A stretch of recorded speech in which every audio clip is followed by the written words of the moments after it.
Warning: the show you are about to watch is for comedic purposes only. We strive to entertain and make you laugh. We strive to keep things family friendly and keep it at a PG-13 rating. The show itself covers news topics that you probably don't see every day, pop culture, TV shows, movies, video games, and a redneck. If we make you laugh just once, then we're doing our jobs.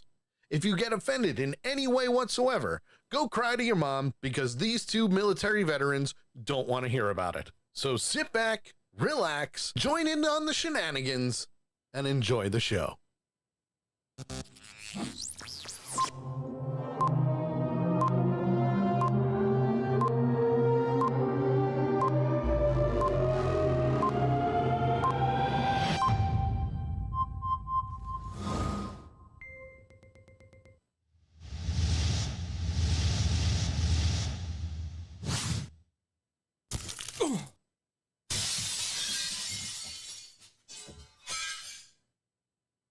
Broadcasting straight to you from the good old interwebs on Accidental Punch TV, it's The Sully Show.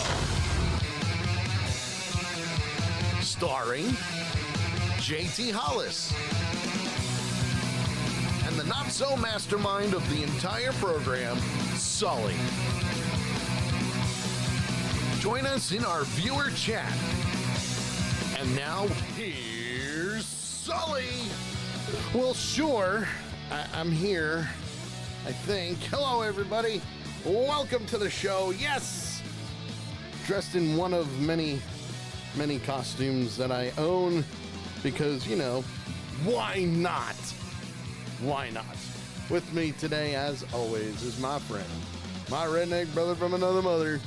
You know him as the howling toothless wonder himself, the man, the myth, the legend, JT Hollis. Hello, JT. How are you, sir? Oh. Well, your howling kind of died out there. Yeah, a little bit. I'm out of practice. I don't know why, but it did. But yeah. Come on into the chat room, folks. That's where we're live.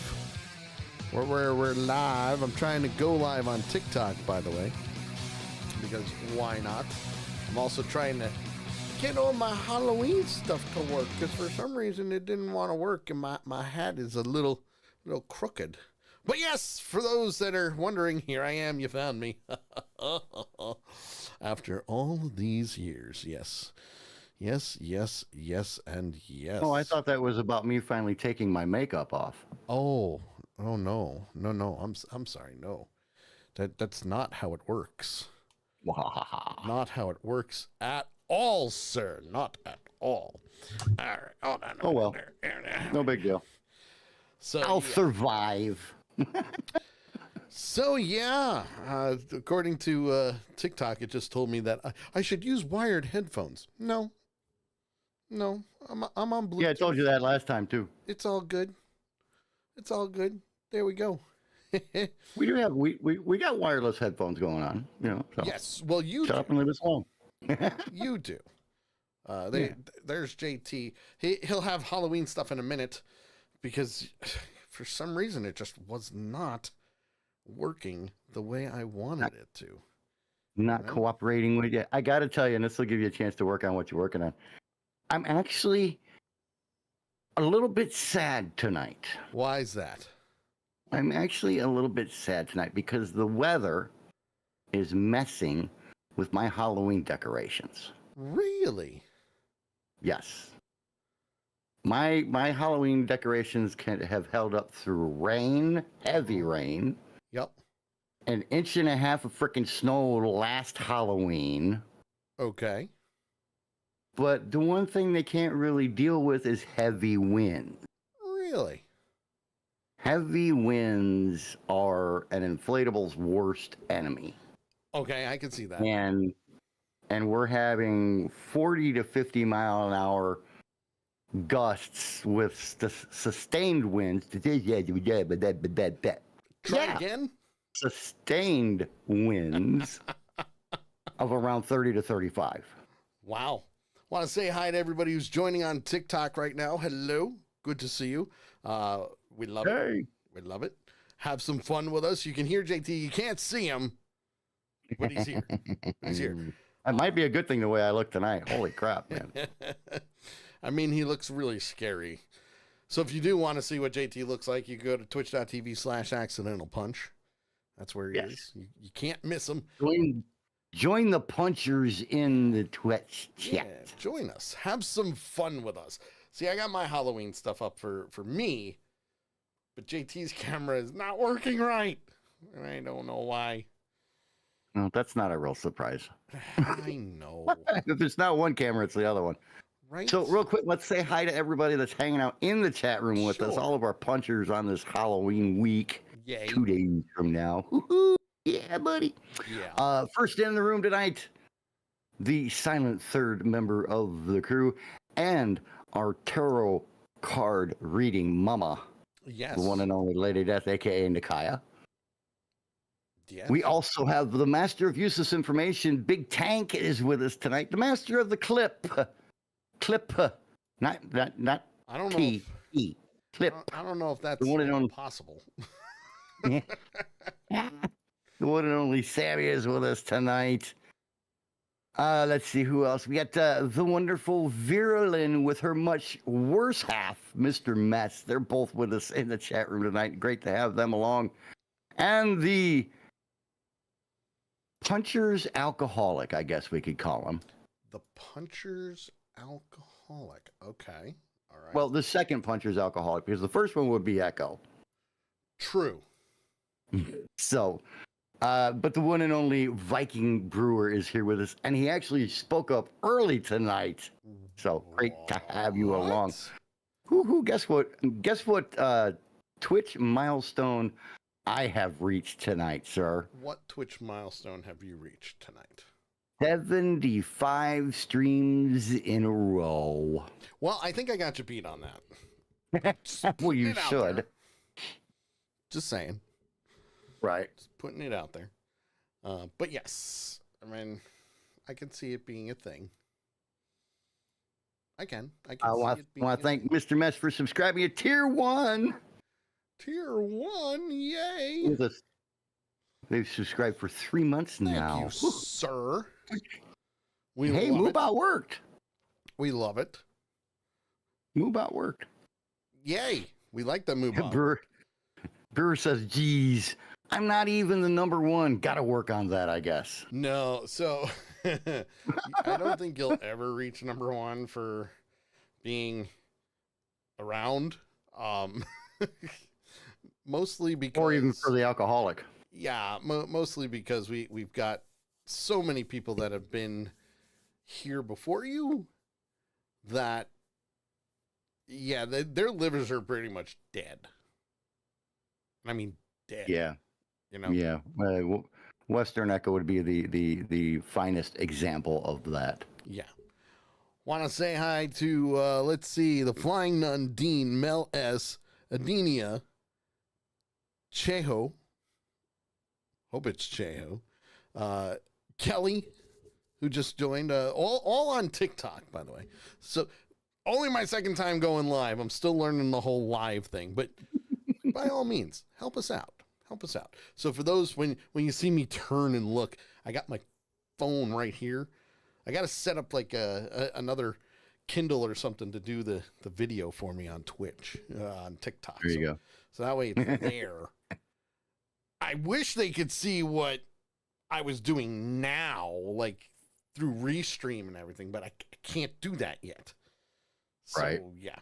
But I'm going to take the Waldo glasses off and actually put my glasses on. I was going to say, are they bothering you a little bit? No, they're not bothering me. It's just they don't feel very comfortable on my head. I got a fat head, Gotcha. so, you know. Gotcha. Mr. Mess says that our former group alcoholics are DED dead. Well, you know, mud spelled backwards is dumb. So, right? Yeah. So, come on. Brewer says, I do have over 3,000 unique check-ins on Untapped, if that counts. Sure. Sure. Whatever you say, Brewer, it's your world. You're living in it. That's it. That's it. Want to say hi to Jake the Snake and Lily and Ann and Red Fox. Hello, everybody. And looks like Pisces, Steva, Miss Mia. Hello. Welcome to the Insane Asylum, where we pretty much talk Pisces. about. Do we have a Sagittarius? Do I hear Sagittarius? Anywhere, Sagittarius. How about a Leo? What about a Leo? Well, Leo right here. You got a Virgo right here, so you know. Sorry, I broke into my auctioneer thing there for a minute. I don't know what the hell that was. That's all right. I'll forgive you. So, anyway, come on in, have some fun with us. Happy Halloween, everybody. Yes, I know it's only the Tuesday before Halloween, but Halloween falls on a Thursday, and we do a Halloween celebration pretty much every year. And before we get down to the nitty-gritty, and Lady Death did a wonderful job of doing the prep sheet, as she always does. We are going to use the prep sheet, just like we always do. Holy crap. What? I want to say hi to our brother from some other mother. Holy shit. On the other side of the pond, the one and only Captain Country, Mr. Neil, has just joined us in the chat. I haven't seen him for months. Well, great to see him, my friend. And he's wondering if I'm auditioning for Slipknot. No. So he's not auditioning for Slipknot. He's auditioning for Gwar. Or Insane Clown Posse. I don't know about that. You know, little ICP in the house, you know. I don't know about that. I mean, it's possible. So it just so happens that that Brewer is a Sagittarius. So. Oh, okay. Well, there you go. No wonder why we're good friends. We're friends with everybody. Well, we try to be anyway. Yeah, we do. We do try. So yeah, have some fun with us. So anyway, one of the things that we're going to talk about in a little bit, it's not on the prep sheet, but I did warn JT about it yesterday. Well, last kind of night. Warned me. Well, I did warn you. Like I told you I wanted to talk about it, so you know it's there. But you didn't tell me what it was. No, I didn't tell you. I just told you a little tidbit, and it's going to be a conspiracy theory. He's like, I know how much you like conspiracy theories, JT. And I'm like, ooh. Right? I mean, come on. Conspiracy theories, everybody loves those. Everybody loves those. How can you not love a good conspiracy theory, you know? Just don't tell flat earthers that. Did I say that? You did. Where the hell did that come from? Well, I mean, you know, the possibilities are endless when it comes to that. Right. So you have something that's probably going to drive me nuts with this little story, this conspiracy theory story that you're going to bring up in a few minutes. I don't think it'll drive you too nuts, but it'll certainly make you go crazy. But I have something that I think will pique your interest. Okay, I'm intrigued. Well, you know how much I love to do auction stories. I do. And we know how much you love to bitch about auction stories. I do. Well, I got an auction story for you. It's not a matter of bitching about the auction story. It's more along the lines of some of the shit that people pay for at the price that they pay for is crazy. Well, this one's about to get you. One's about to get you. What we got? Well, we got an interesting story. Real quick, Neil says, good morning. Life got in the way, and then I started college, hence my absence for the last few months. Do you still have a seat for me in the house? Yeah, but we put it under the basement. Yeah, you have to go down the stairs to the left and make sure you don't fall in because you could hit some water as you go down. Inhabited water. We won't tell you what it's inhabited by, but it's green. It is inhabited. So, the water just recent. Sorry. I'm just So putting it just out there. recently, there was a major milestone that was set in Major League Baseball history. There was. There was. First time it's ever been done, if I remember correctly. It has. And yes, Where I'm upset about it. But I'm Shohei also like, Ohtani, yay. Shohei Ohtani from the Dodgers, who are kicking the Yankees' ass in the World Series right now, Oh my God, it's horrible. hit his 50th home run, Yes. which, if I remember correctly, he is the first person to be in the 50 home run, 50 stolen bases category. I believe so, yes. Yeah, 50 home runs and 50 total stolen bases. Yes. So the ball, when they interviewed the guy that caught the home run ball, he said, "Hell no, I'm keeping it." And rightfully so. He says, "I'm going to take it and I'm going to auction the damn thing off and make some money." Okay. So I can see that. the previous record for what somebody paid for a home run ball Mm-hmm. was Mark McGwire's record-breaking 70th home run ball from 1988. Okay. Spawn creator Todd McFarlane Ooh. paid $3 million for that one in early 1999. All right. I will bite. And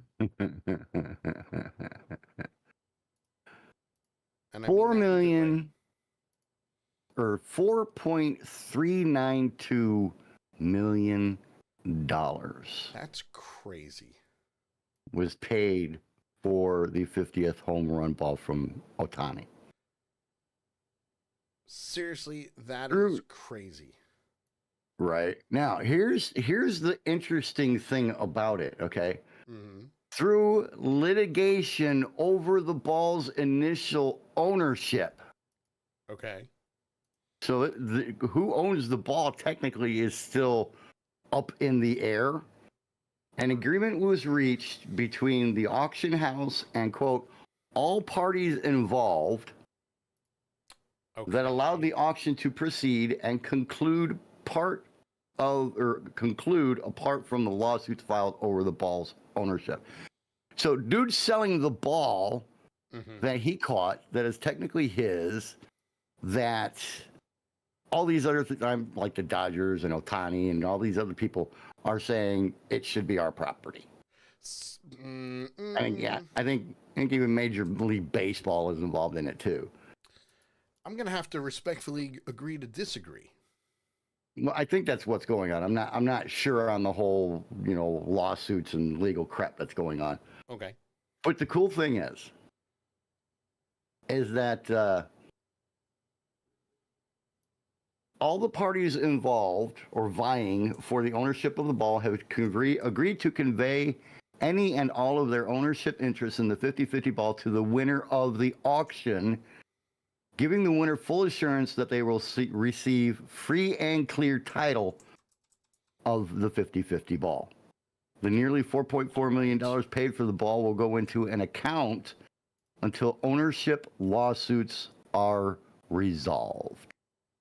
So, okay. And all of this is going on just because the guy that caught it didn't do what 95% of the other people who have gotten a benchmark ball like this have done, which is turn it back over to the team or to the player that set the accomplishment. Okay. So So it's cool, but it's weird at the same time, So devil's advocate here. Go for it. Technically speaking, Right. the owner of the ball would have to be Major League Baseball.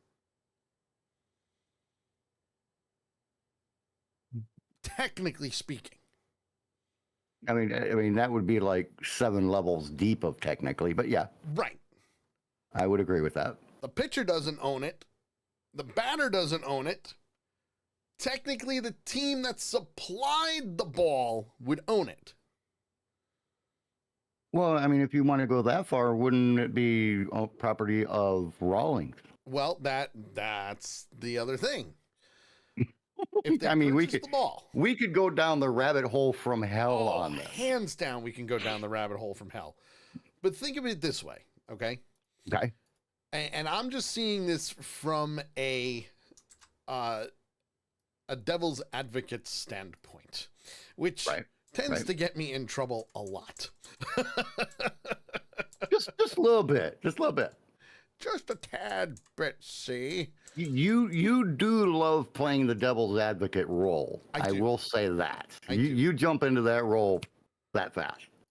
I do. And I'm okay with that. You know, and I am. Mm-hmm. I'm absolutely 100% okay with that. Right. But, and I stress the but, we can pretty much, like you said, go down that rabbit hole all we want. And as Big Tank just stated, possession is 9/10 of the law. Hit into the stands means it's open grab. Exactly. Which means the person who got it should also technically own the ball.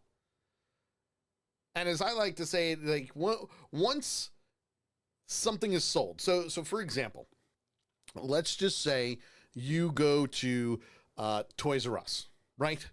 And you buy a Mandalorian helmet, okay? Because I want to be a Toys R Us kid. Right. Kind of like the Mandalorian helmet that's behind you, okay? Not that one. Not that one. The other one. That one. That one. Yeah. Okay. That one. Okay. Lucasfilm and Disney. Is that a Lego? I forget. That's a Lego stand, right? Yeah, that's a Lego stand. Lego, okay? They don't own it anymore. It's yours. You purchased it. Isn't it pretty? So in this case, even though the baseball is being used and is hit as a home run, the person that hit it never owned it. The team obviously are the ones who bought it because they're actual Major League Baseballs. Now it's gone. It's in the air. It's over the fence. And to steal Big Tank, finders keepers. Agreed. He says, finders keepers rules are in effect when you're in the stands. MLB rapes you in the for tickets, so then the ball is yours. Agreed. Which means you just spent almost $200 to $300 on a baseball. Well, you know, if it's not one from the World Series game where, you know, tickets are starting at $1,700. Oh, my Lord. I saw the tickets. I was like, no. Yep. It's ridiculous. Ridiculous. I could not believe it. I was like, oh, it didn't surprise me. When you look at what some of the Super Bowl tickets went for last year, it's no surprise. Oh, yeah, no, no surprise at all. I mean, listen, timer's up. The timer's up. The timer's always up. The timer's always up. And it does happen frequently. I got to do another background because, you know, I got to fix your camera for both of us here. But if you think about it, whoever got that ball, they're the ones who should be owning it. Okay. Oh, okay. Now, Viking Brewer just says, according to Popov versus Hayashi, a court case in Cali Supreme Court, the ball is owned by Major League Baseball until it is hit. Then it becomes the possession of the person who catches it. There you go. There you go. And I can't argue with case law. Nope. Well, you can argue with that. Which means this whole lawsuit is all bullshit. Right. It's all bullshit. And I think it all happened because they got mad. The Dodgers got mad, and Major League Baseball got mad, and Ohtani got mad because the guy wouldn't give him the ball. Right. Because that guy's going, no, I can make money off of this. Exactly. Like, why Exactly. why would I? Why would I I'm with want to him on make that. why would I want to give that up when I Mhm. can make money off of it? When I have millions of dollars sitting in my hand, Yes. why would I just hand it off to you and get an autographed souvenir bat and ball and jersey Yeah. when I can go and sell this for millions of dollars and come back and buy the autographed stuff that I want? Yes. Now, the other thing, Mm-hmm. the other record that was also achieved during the Dodgers Yankee game, and again, I'm very upset with my Yankees. I'm just upset. Okay. Was for the first time in Major League Baseball history, there was a walk-off grand slam home run in game one. Now, Mm-hmm. granted, and I'm just putting it out there. Number one, congratulations. It's never been done before. Yay. Right. They won the game because of that walk-off grand slam home run. Beautiful. That's why it's a walk-off. Right. Beautiful. I Mm-hmm. 100 as a Yankee fan, total credit. Because that has never been done. Mm-hmm. However, However, I'm so pissed at them. well, yeah, because they're beating the crap out of your Yankees. They're down 3-0. God. I couldn't believe it. I'm like, no, you bastards. Come on, guys. Let them at least win one. Just one. Come on. Do the truffle shuffle. Come on. I was so pissed. I was like, no, this is not happening. And You were like, hey, that's a cool accomplishment, but it freaking sucks. oh, it was so bad. I'm like, damn it. God damn it. Freaking hell. Who do I have to yell at now? And then I'm just like, I mean, you talk about folding under pressure. Oh, I don't even think it was a fold under pressure. I just think it was more, I mean, one, they were in extra innings, so obviously people were people were It was getting what, tired. 10th inning? I think it was only the 10th inning, though. So Yeah, but they weren't, even they weren't still, that far into it. you've already played 3 hours right there, Mhm. So I get it. I get Right. the fact that, yeah, they're probably a little tired, and that's okay. It is. It's okay.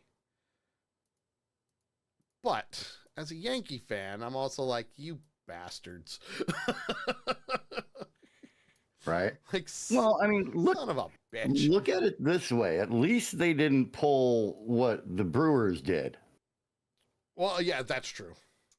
I mean, when you have a game with the Twins that lasts 5 hours and 47 minutes, Yeah.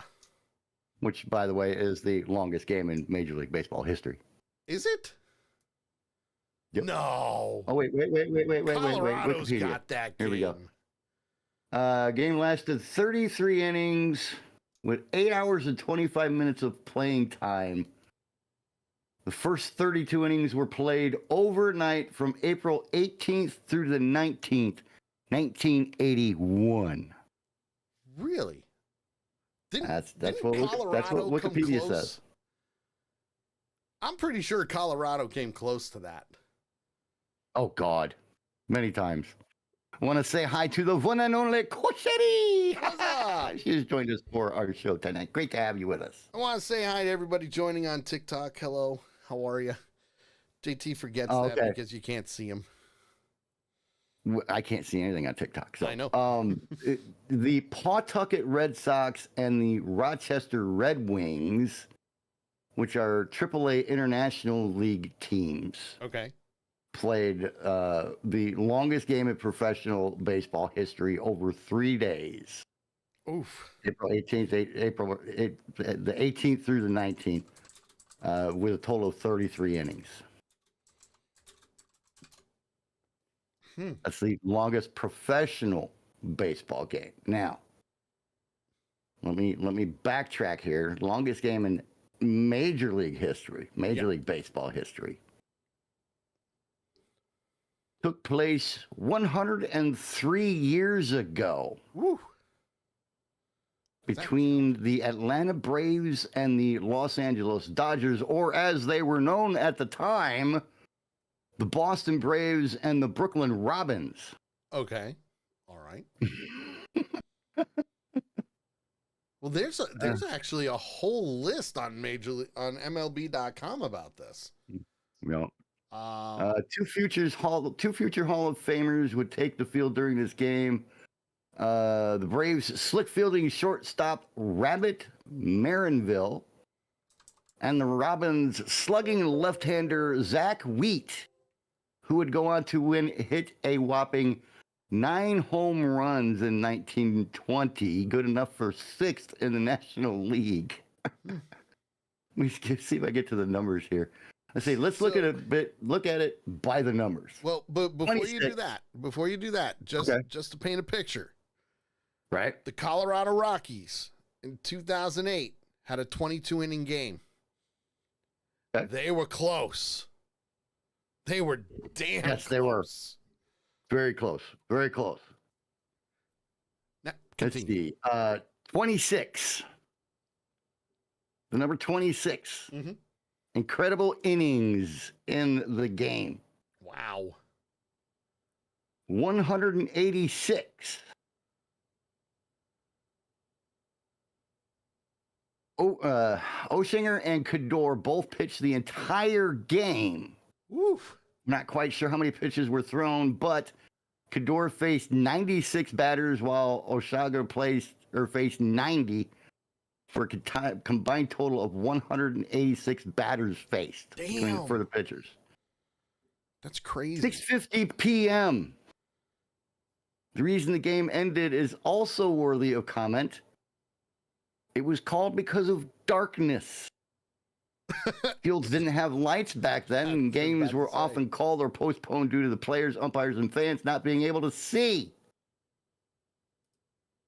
3 hours and 50 minutes. The ending time is the other interesting aspect of this whole thing. The game started at 3 p.m., which means that all 26 innings came and went in under 4 hours, 3:50 to be exact. Woo.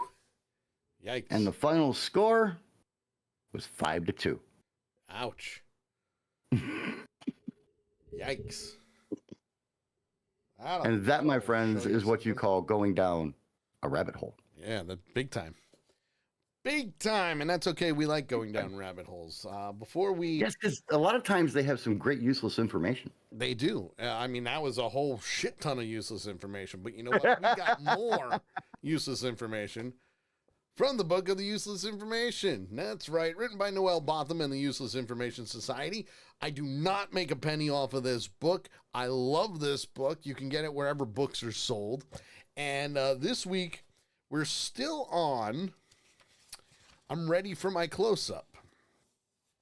And last week, we left off with James Doohan, also known as Scotty from Star Trek.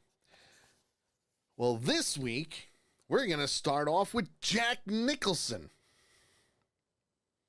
That's right, Jack Nicholson. Jack Nicholson appeared on the Andy Griffith Show twice. Bet you didn't know that. Because I didn't. And I loved Andy Griffith. I loved watching all those reruns of Andy Griffith. Come on, Opie, let's go fishing. Let's see. Telly Savalas and Louis Armstrong died on their birthdays. What a way to go.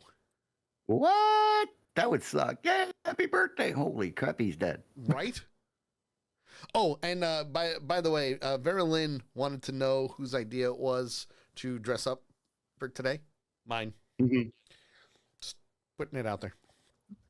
Well, I threw it out there last night. I asked if we were going to do it or not. That's true. And I said, well, yeah. It's Halloween. Orson Welles is buried in an olive orchard on a ranch owned by his friend, Matador Antonio Ordonez, in Seville, Spain. What a way to die. And just think, people will be partaking of him in one way, forever. This I did know. Kathleen Turner was the voice of Jessica Rabbit in Who Framed Roger Rabbit. Oh, that's cool. I didn't know that. Amy Irving, however, was her singing voice, which, by the way, they do that all the time. Verlin made a neat little statement. She says, in Judaism, if you die on your birthday, it means you lived a complete life. I mean, I can't argue with that. That's pretty cool. I can't argue with that at all. That's pretty cool. James Dean, and I did know this, by the way. James Dean died in a Porsche Spider. He wasn't killed by a spider. He was killed in a Porsche Spider. Are you sure it wasn't he was killed when he tried to kill a spider in his Porsche? Nope.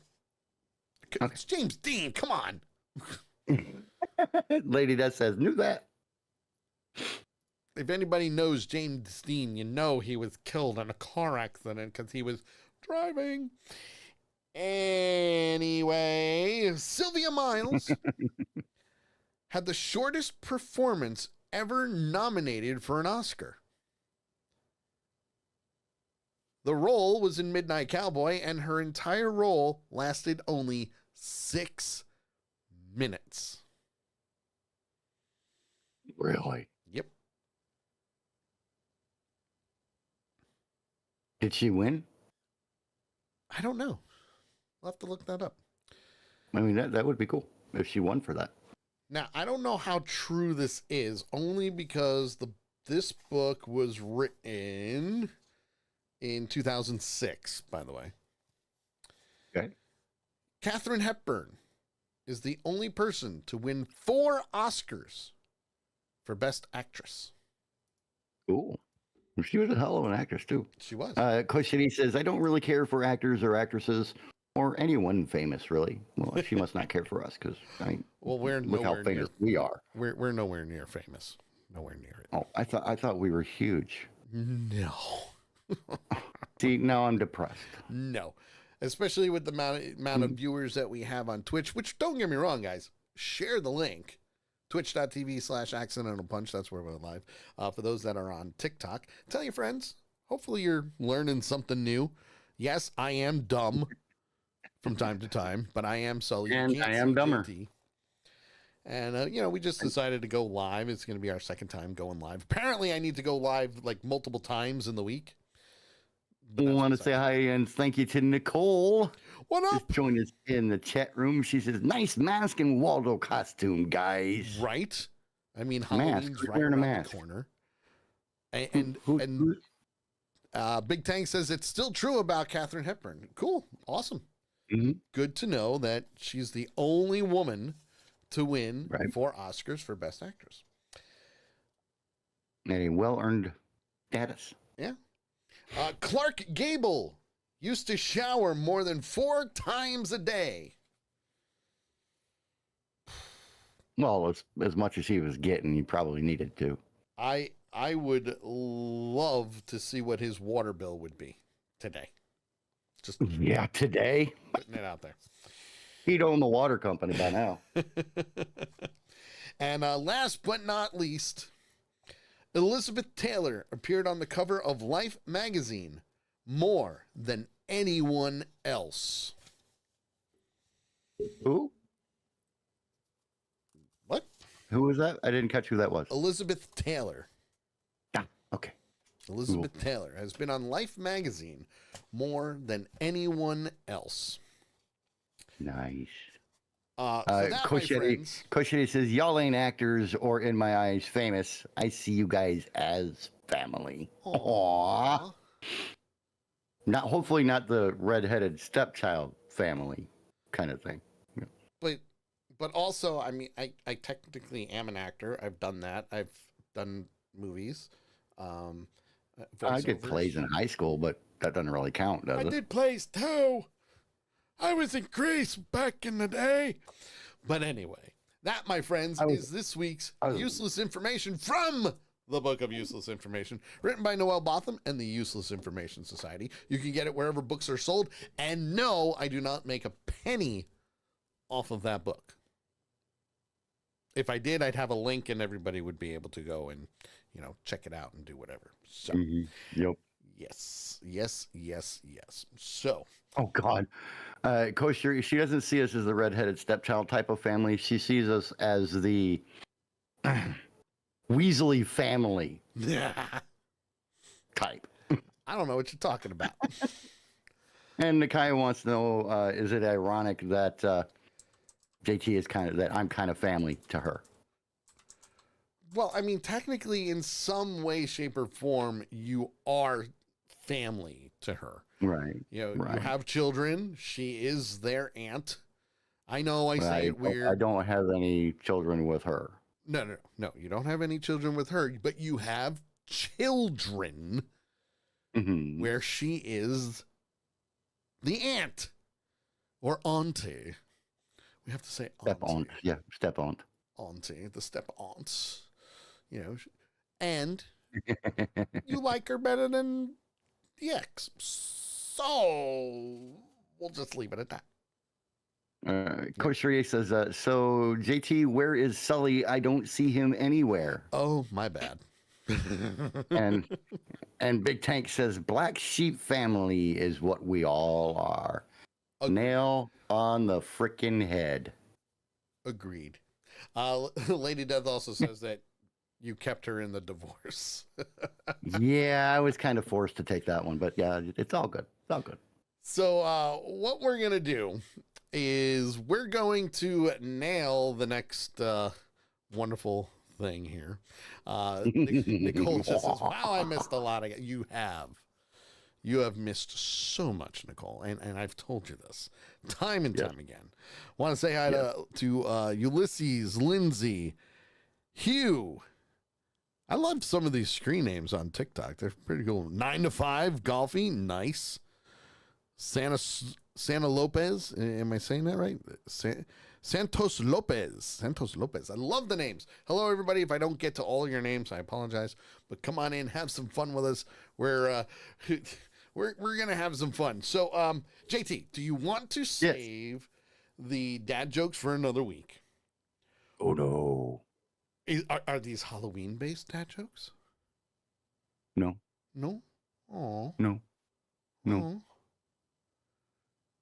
Couldn't find any real Halloween-based dad jokes. Oh. Koshiri just said that she did the follow age in the command, and she has been following for 4 years, 11 months, 15 days, and 22 hours. We've known her for 4 years. That's awesome. Viking Brewer says that he votes for saving the dad jokes. Okay, fine. We will save the dad jokes for next week. Aw, but that just means we get to talk about the next topic.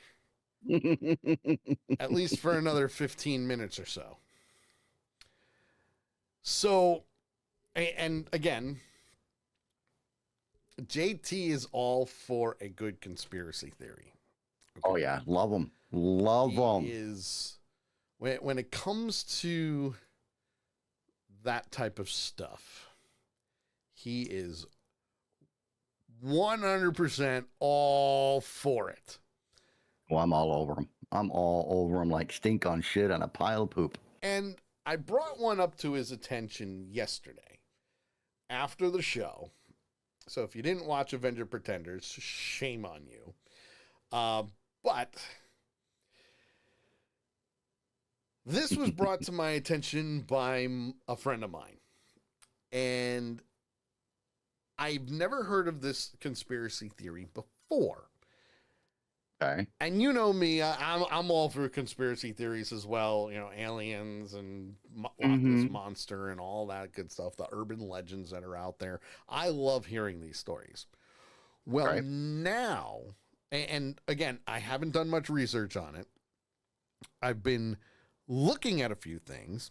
I want to say hi to the looks like the smiley face flowery one on TikTok. Yellow Snowman. Oh, that's awesome. Yellow Snowman. Hello. Good to see you. Thanks for joining on TikTok. If you want to come over, twitch.tv/accidental punch. That's where we're live. You can be a part of the crowd there as well. You're more than welcome to. And this conspiracy theory involved Bigfoot. And I figured, you know, since Halloween's right around the corner, why not bring this up? Okay. Real quick dad joke Oh, from Vera Lynn. What's a vampire's favorite ice cream flavor? oh. Vanilla. I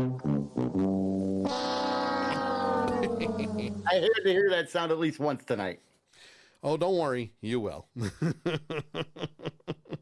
You will. You will. So anyway, there's a lot of conspiracy theories out there about Bigfoot that are going on. We've seen that he's just a man. He's a Sasquatch. He's just this big giant bear. We've seen so many different things, and he's out there apparently. Still have yet to be proven. But one of the new conspiracy theories has to do with him being supernatural or being from another plane of existence. And what I mean by that is the way Bigfoot travels. Mm-hmm. Now, one of the things that they say he travels, you know, usually it's through the woods or something like that. Right. But in Yeah, they haven't really made an off-roader version of a big old Suburban yet. yeah, pretty much, you know. Well, now these Bigfoot experts, it's probably the best way to determine it is the Bigfoot experts, are currently investigating whether or not that he's an interdimensional being and uses portals to get to different areas. You know who they need to talk to? Who do they need to talk to? Doctor Strange. Oh, you silly goose. Silly goose. I don't know how I feel about that, but you know, that was, you know, Kosher says that she's cool with that theory. It's an interesting one to say the least. It is. It is. You know, now again, I don't know how much proof there is, because most people analyze these old pictures of Bigfoot and they go, yeah, he's this or this and that, and there's this going on. It's a man in a suit, or, you know. Hey, look at that. He's got a Rolex on. I mean, we've seen the pictures, all right? We know there's something going on. But the video. Well, even now there's more and more video that are coming out with these things happening. Yep. You know, and now it's getting to the point where, even though, you know, Bigfoot is described as this ape-like creature, they say he's a figure in cryptozoology, which means, if those that don't know, it's an existence that is not substantiated by mainstream science, also known as they have yet to prove he exists. Okay. Okay. I can go with that. All right. So now, with this theory of portals, because apparently there's evidence out there of pictures of Bigfoot with 3 to 4 orbs around the area that he just walks through. Right. See, now, Kosher, go ahead. Koshiri says, it's crazy to think so many trail cams just never seem to catch him. So it's like he can tell where they are or turn them off. Which, if you think about it, if in fact he does travel through portals,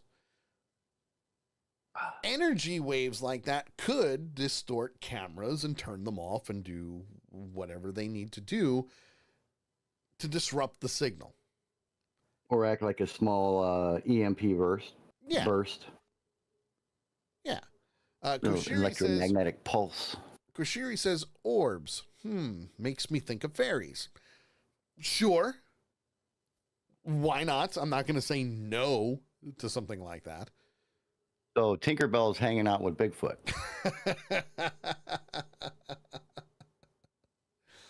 Oh, Tink. Tinkerbell. Well, Bigfoot's the one that taught her, her taekwondo and everything so that she can stay safe. Wow. Yes. Now, obviously, again, this is just a theory. To me, I always thought that if Bigfoot is real, which, again, I will never say yes or no to that. I think he is. It's possible. I think he is. I'm being the devil's advocate, still want to see actual living proof type of thing. And again, right. More and more video is coming out about Bigfoot.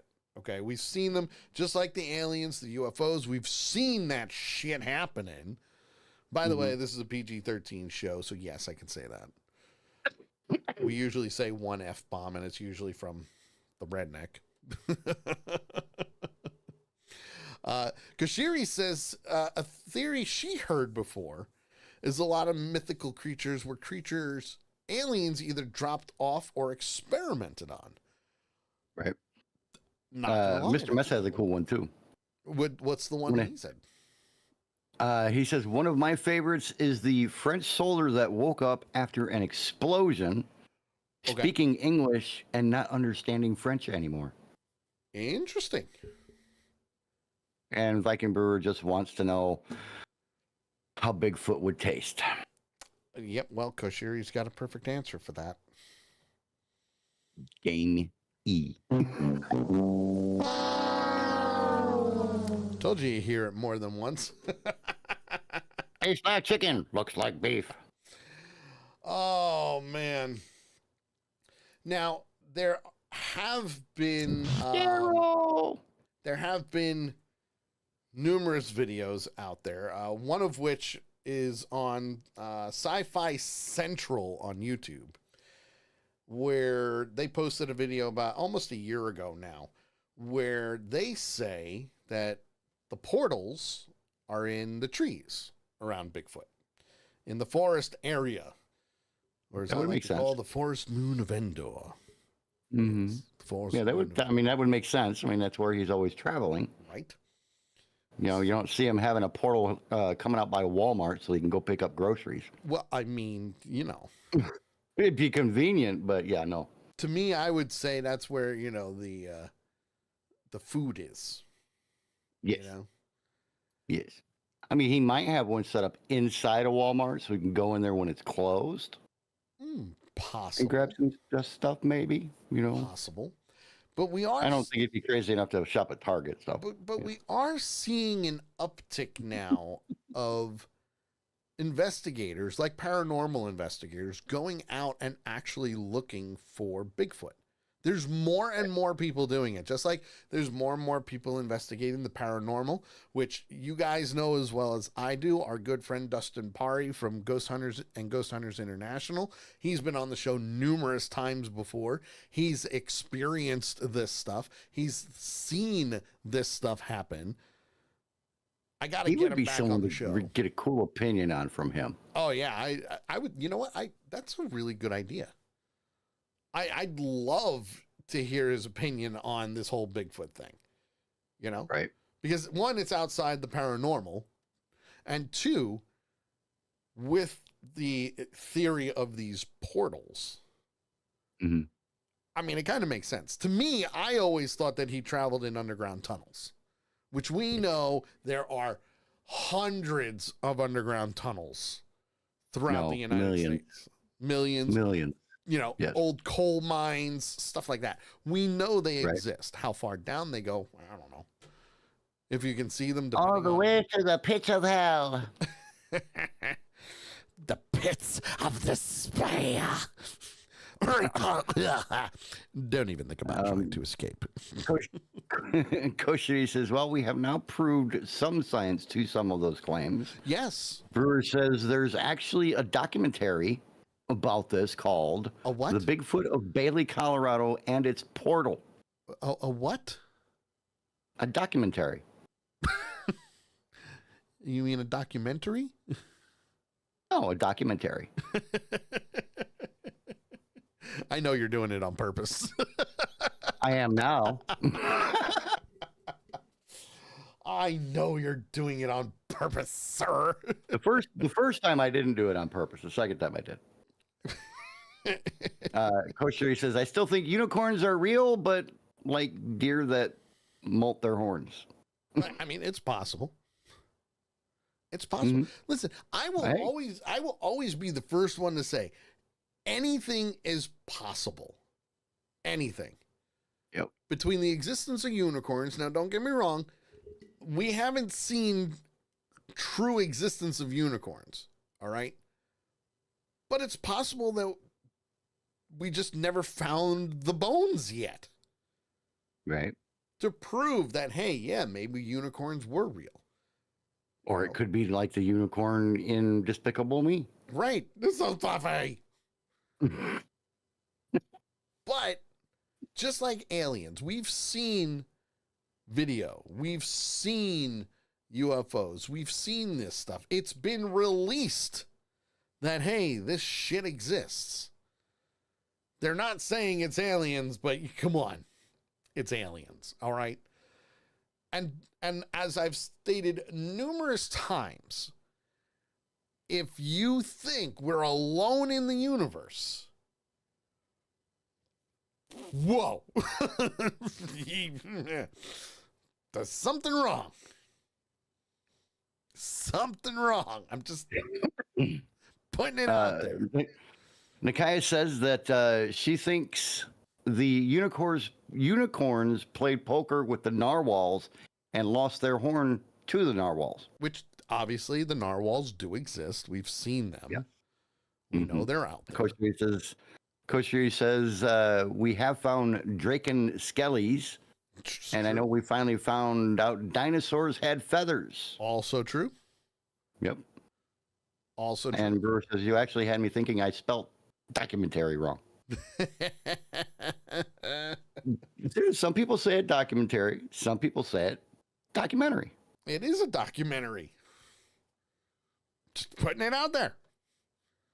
From people say different words, same words, different ways in different places. That is just weird, okay? and you shouldn't make fun of them because of it. Every chance I get.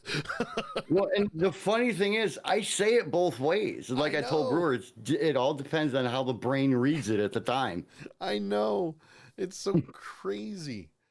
It's so crazy.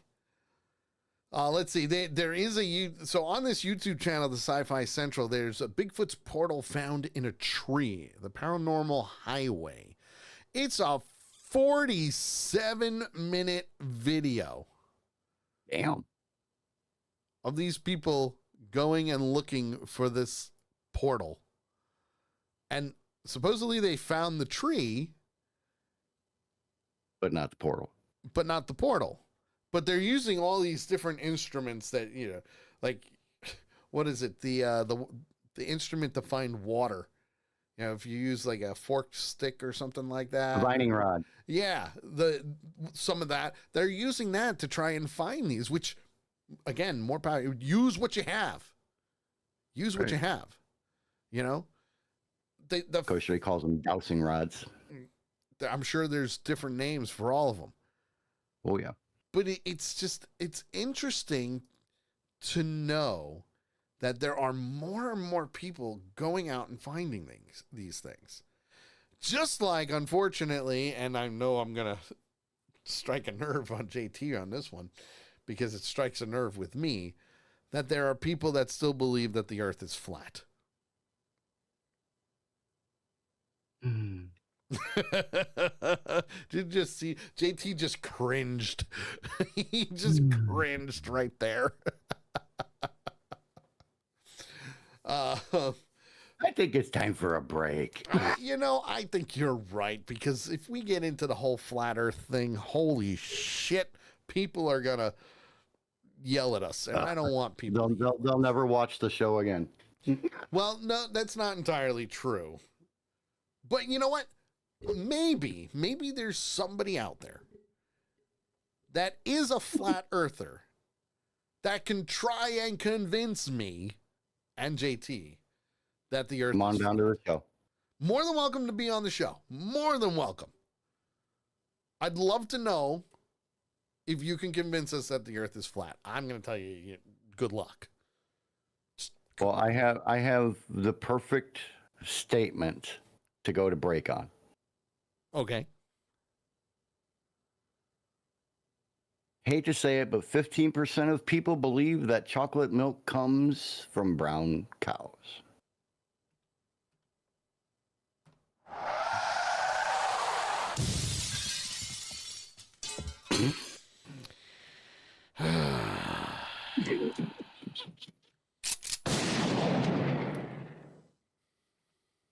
And on that note, And on that note, we're going to take a break. Sweating. When we come back from the break, we'll have the world record story for this week. We'll also have the I Can't Believe I Read That, as well as the Dumbass of the Week. So, what do you say we take a little bit of a breather so JT can collect himself and not kill me later because of the whole flat earth thing? I mean, to be honest, I think that's a good idea. Just saying. Just putting it out there. You're listening to The Sully Show right here on Accidental Punch TV. We will be right back.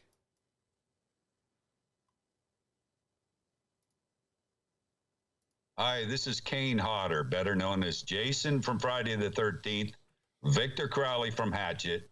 You are watching and listening to The Sully Show. Keep there or I'll kill you.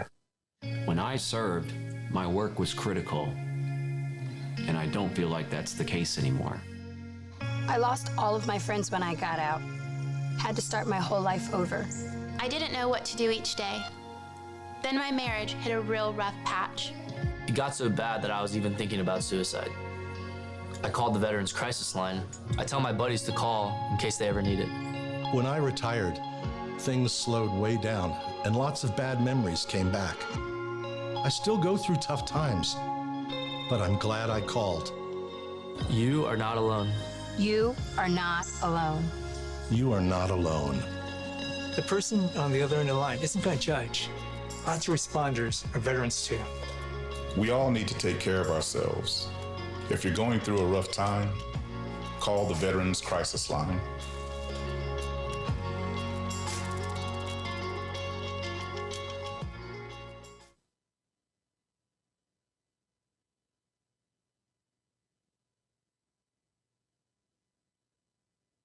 From your time in the law enforcement, the medical. Actually done a couple of VGD projects for. Mostly because, according to Christopher Freilander, wow, holy shit. This is like the perfect time to jump into Lake Michigan. Wow, holy crap. Because we already did the whole in-bed bit. So there you go. Right. It kind of went around the west end of Long Island. Not the west end, sorry, the east end of Long Island. Wow. Authorities recovered the stolen car a few days later. Leader? What the? Yeah, a few days later. News Channel 5 reports that according to Murphy's, wow, they're starting to do confetti all over, not confetti, wow, graffiti. Jesus promised to get rid. Do you want to try it? VGD specializes in making your memories come to life. memorabilia from your time in the military, law enforcement, the medical field, or maybe about your own home business. We can get you squared away. Check us out.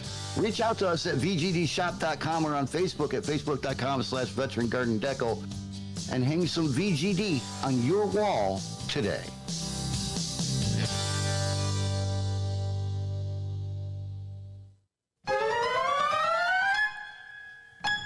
Unfortunately, I was wearing steel-tip boots. Yeah. Yep, nope, I can't do it. The suspect was charged with DUI, speeding, resisting arrest, and driving under suspicion. Driving under what? Suspension. Says here in the article too. The heels added an element of danger too. Your Achilles is okay. Achilles. Simon Castaneda. Wow, I can't even pronounce the last name right. Despite not recognizing the document, Captain Mahwald. That is the end of this week's two Ewoks in a park. Wow, holy crap. Confirmed the driver was, quote, issued a verbal warning and allowed.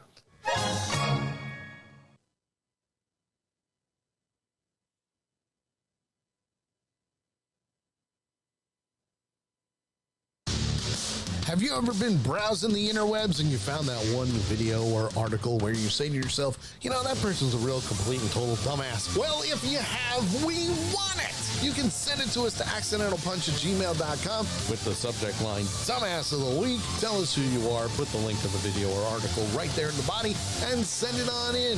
If you don't want to do that, make sure to join our Discord channel. If you click on the link when you're in our Twitch chat, you can join for free. And you can post that video or article right in our Dumbass of the Week channel. The Dumbass of the Week every Tuesday right here on Accidental Punch TV and The Sully Show. Join the awesomeness. You know you wanna.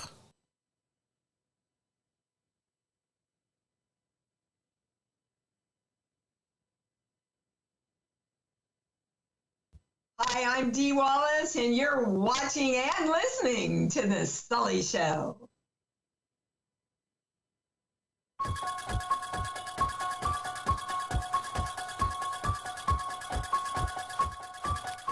We're back.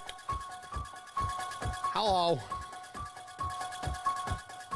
Come on in, have some fun with us. Halloween is right around the corner.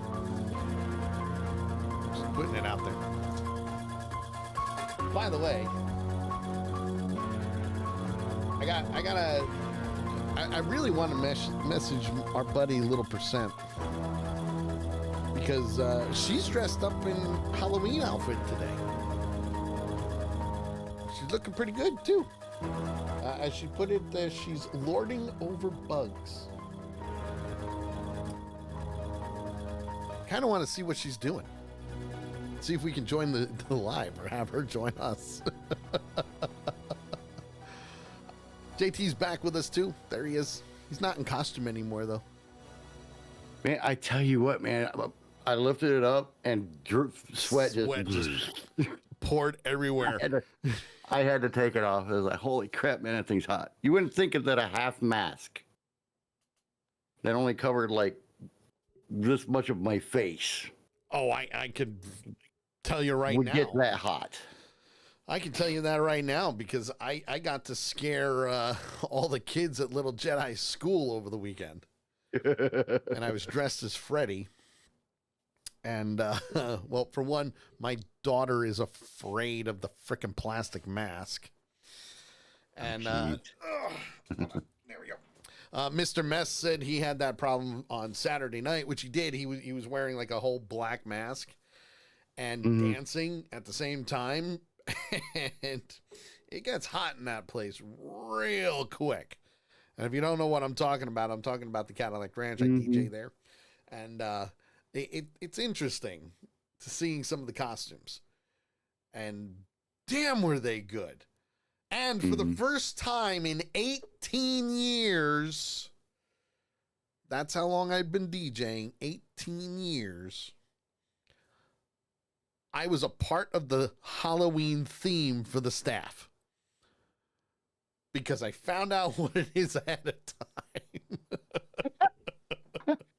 In 18 years, you never thought to think ahead and go, hey, No. what's the staff theme this year? So I asked every year for 18 years, I asked, what's the theme? What's the theme? What's the theme? And nobody ever knew. Nobody knew. They decided like 2 weeks before. And by then I had already picked my costume or whatever.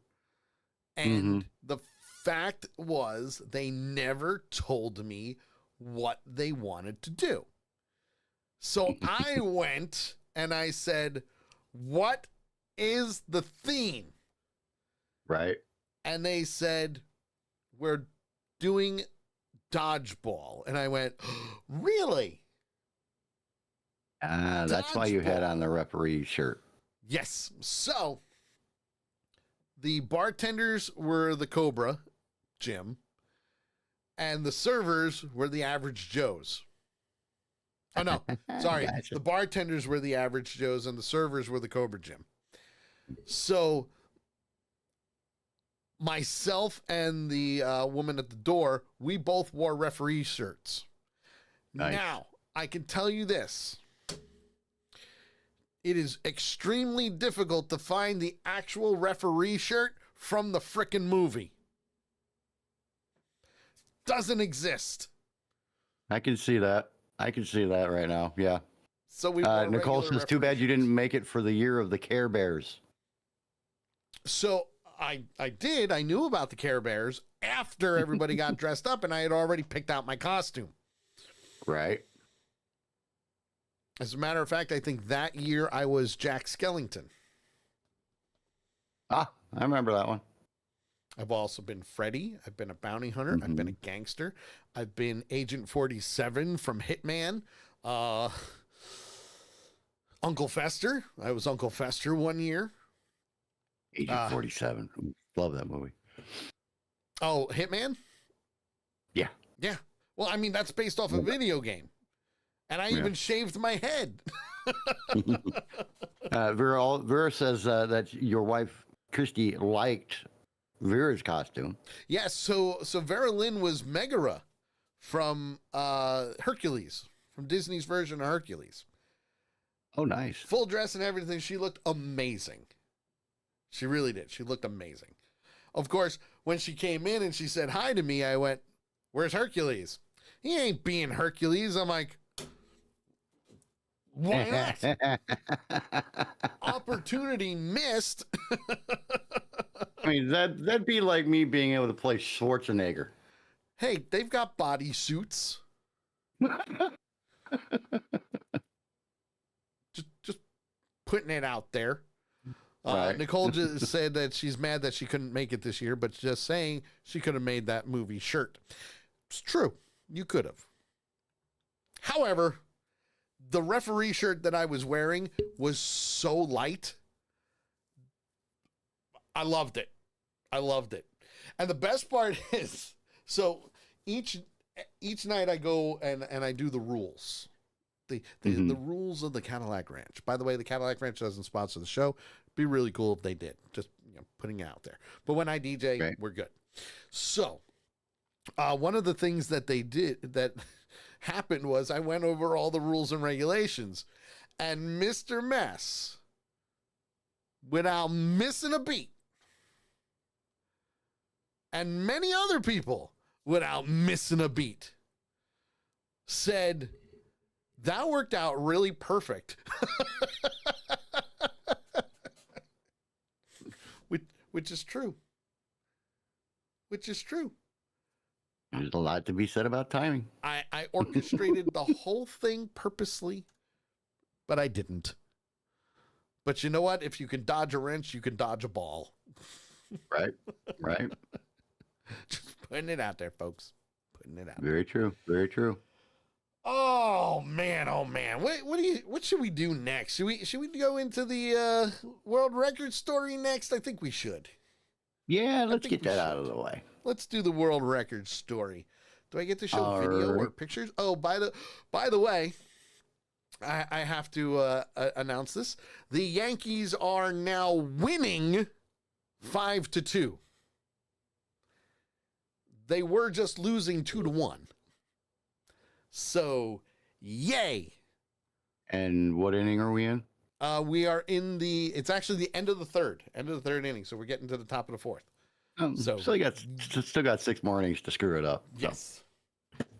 But let's not. Let's keep the win going.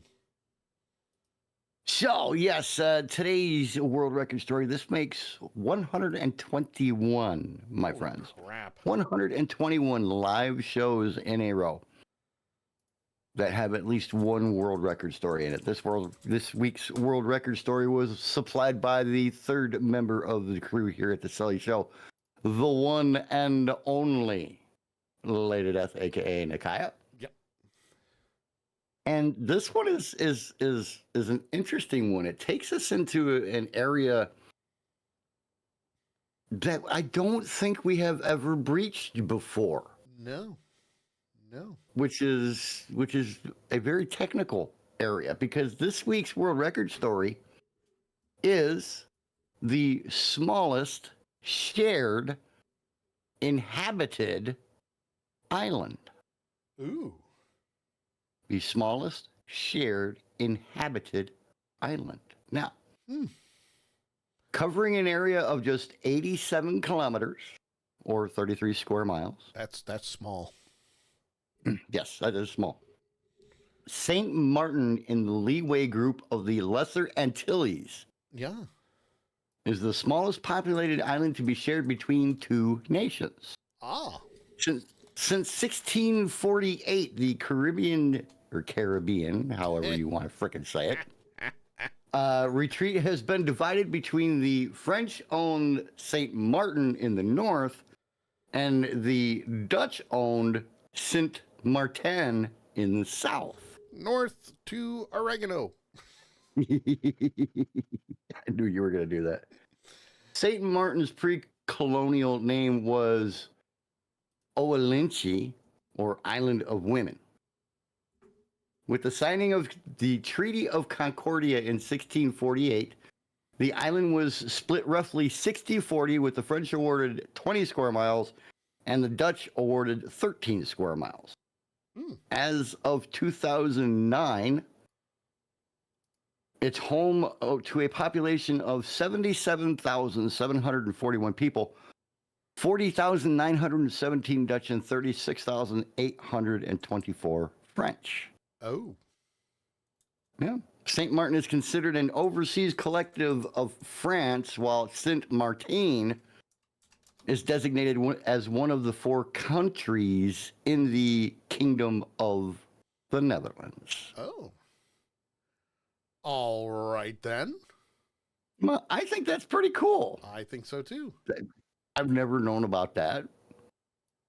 And I mean, it does show that people from different nations can get along because they don't have wars going between them. You stop that right now, sir.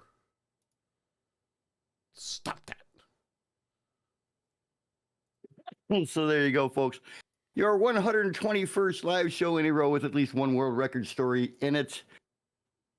Some good stuff for you, my friends. Yeah. Sully, back to you. Yeah, I don't know what we're going to talk about next, to be honest. I mean, I guess we could, keep moving things along and go with this. It's time for I Can't Believe I Read That! That's right. It's time for I Can't Believe I Read That, where we take 5 news articles from the good old interwebs and, we bring them to your attention because you need to know about this shit. And let me tell you, it's usually stuff that you don't really see all over the news every day. It's just stuff that's out there. It's there. Right. Real quick, I want to say hi to Amy, who just joined us in the chat room via Facebook. Hello, Amy. You know what? I'm going to yell at Amy. Why was she not at the Halloween party this year? Amy, what you... Sorry. Also want to say hi to Initiator. Just joined us in the chat room as well. Hey, crazies, punchers. You had it right the first time, but punchers is the politically correct term. Also true. Also true. I get it. I get it. So, okay. All right. I get you. I get you, Amy. There you go. I got you. You're Prairie League. She's good. She's good. I got you. I hear you. Still miss you. Still miss you. But for this week's I Can't Believe I Read That, we start with a doozy. And boy, is it a doozy, because holy crap. How big of a doozy is it? It's pretty pretty big. And I just want to double check to make sure that the audio is working. This unimaginable. It is working. Perfect. I don't know how well it'll be, but there is video where a woman was found dead. Well, how dare she? I know it's tragic for one. Yes. Tragic for one. But she was found dead in an oven. Yes. In an oven. Yes. In an oven in a Halifax Walmart.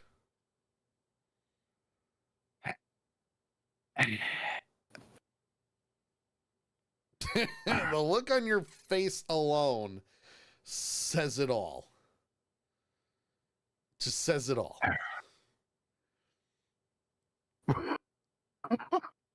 I'm just. You're trying to comprehend this, aren't you? Well, I'm trying to comprehend how she couldn't get out. Well, let's get into that, shall we? Initiator says someone wasn't cooking with gas. Nope. Now, again, tragic. Yes. Loss of life. Tragic. Completely. Very, very, very tragic. Circumstances, however, can be the funny part about this whole thing. Also true. So yeah, we're gonna get right into that. Yep.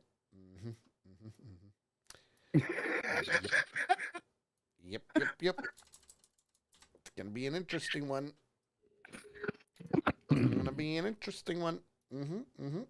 Yep.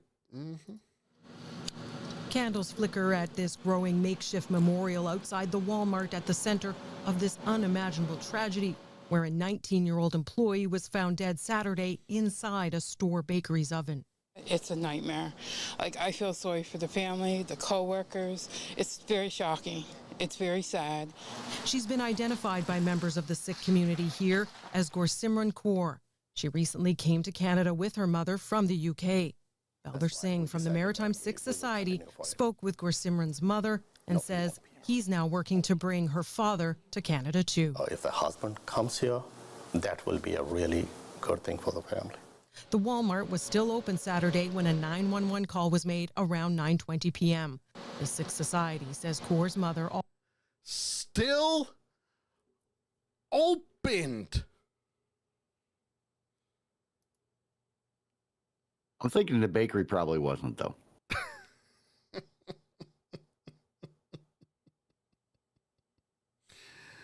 Oh, JT.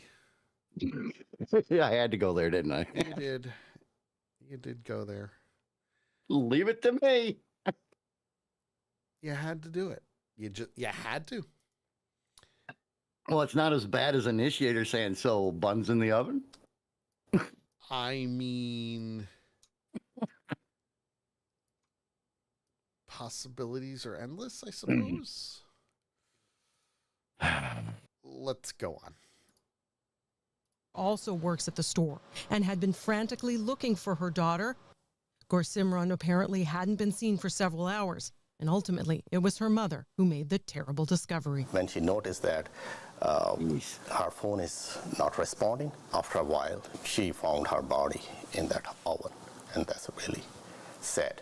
Just how could this have happened? Police have only confirmed the young woman was in a walk-in bakery oven, the kind often used in large grocery and retail stores. Police are calling this a very complex investigation and are also warning members of the public not to share speculation on social media. Just be patient with our investigation and let us do our job.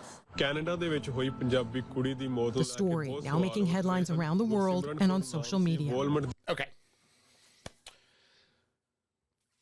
First and foremost, as a former Walmart employee, yes, I used to work in Walmart, I will do the whole thing of, wait a second, where are the cameras?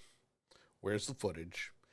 Second, not all the cameras work at Walmart, and a lot of them are fake. Putting it out there.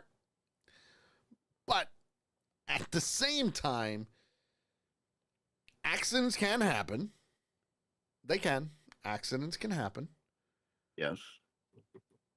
But where were the coworkers? Where were the coworkers? Good question. Let's continue on. Fundraising for the family has surpassed its goal in less than 24 hours.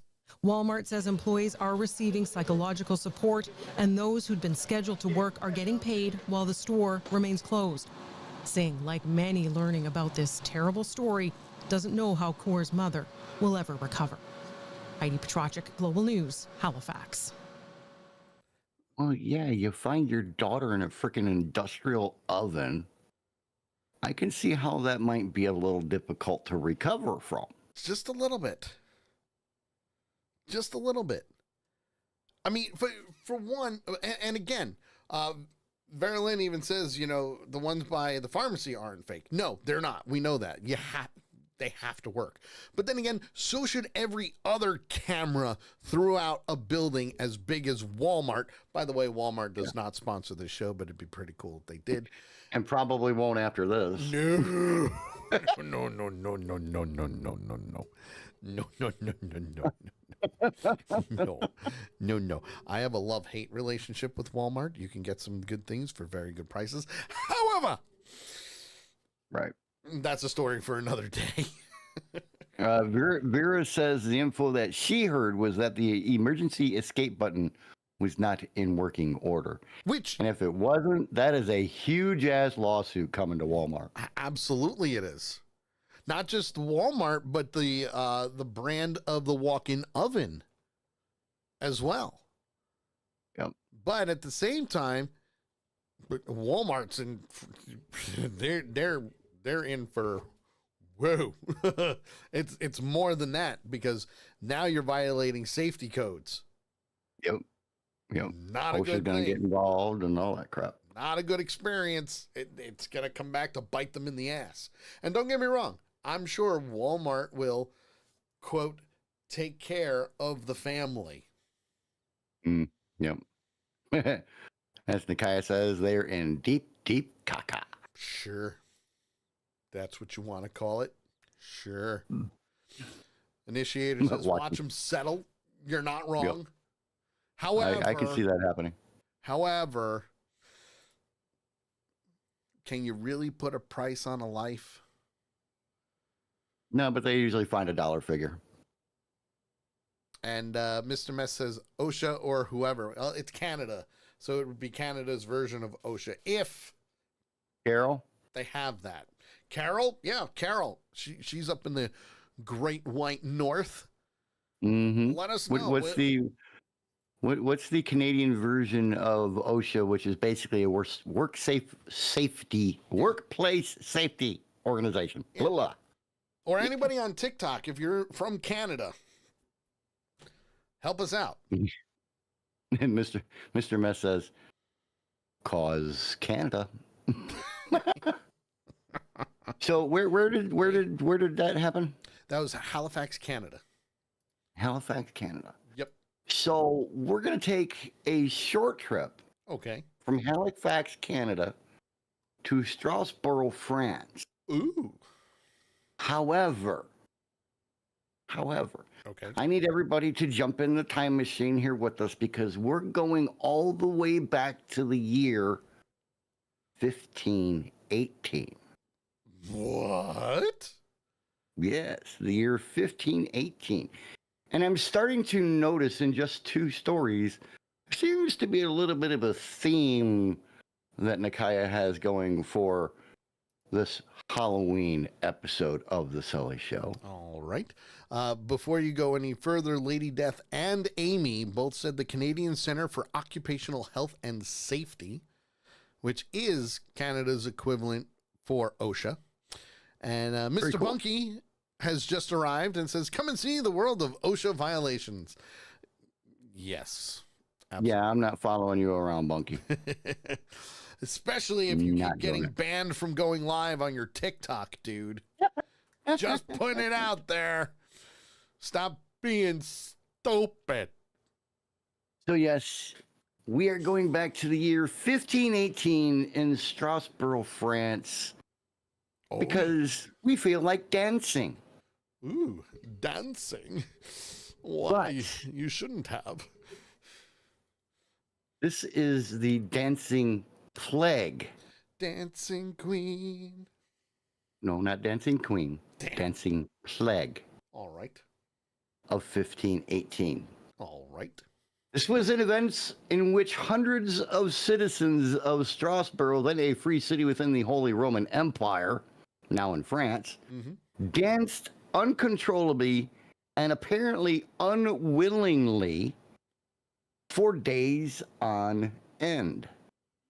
The mania lasted for about 2 months before it ended as mysteriously as it began. So it was kind of like someone put a spell on them, huh?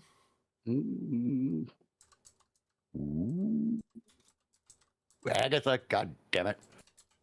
Well, it has been centuries. She has been alive that long. I wasn't even thinking that. I was thinking something else. Okay. And I'm sure that once I hit play, people are gonna be like, "You didn't," and I'm gonna be like, "Yeah, I did." They did the mash. Yes, I did. Oh hell They did yeah, the I did. monster mash. No, I'll leave it playing in the background. Not even that. Nope, not the Monster Mash. No. Mm.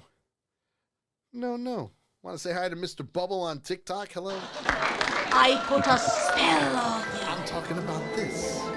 And now you're mine. You can't stop the things I do. No, I'm right. I ain't lying. No! Don't listen to them! Been 300 years, right down to the day. You know I'm right. Now the witch is back, and there's hell to pay. I put a spell on you. Good joke. Happy Halloween. No, man, I'm And serious. now You gotta get happy. you're All right. Yeah, cheer up. Let's go, guys. Hello, sailors! My name's Wilfred. What's yours? I put a spell on you, and now you're gone.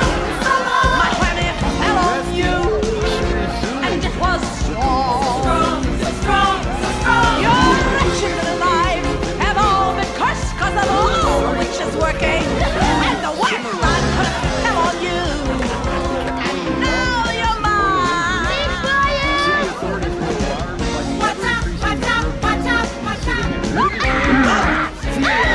More dancing was the solution. Oh. Go figure.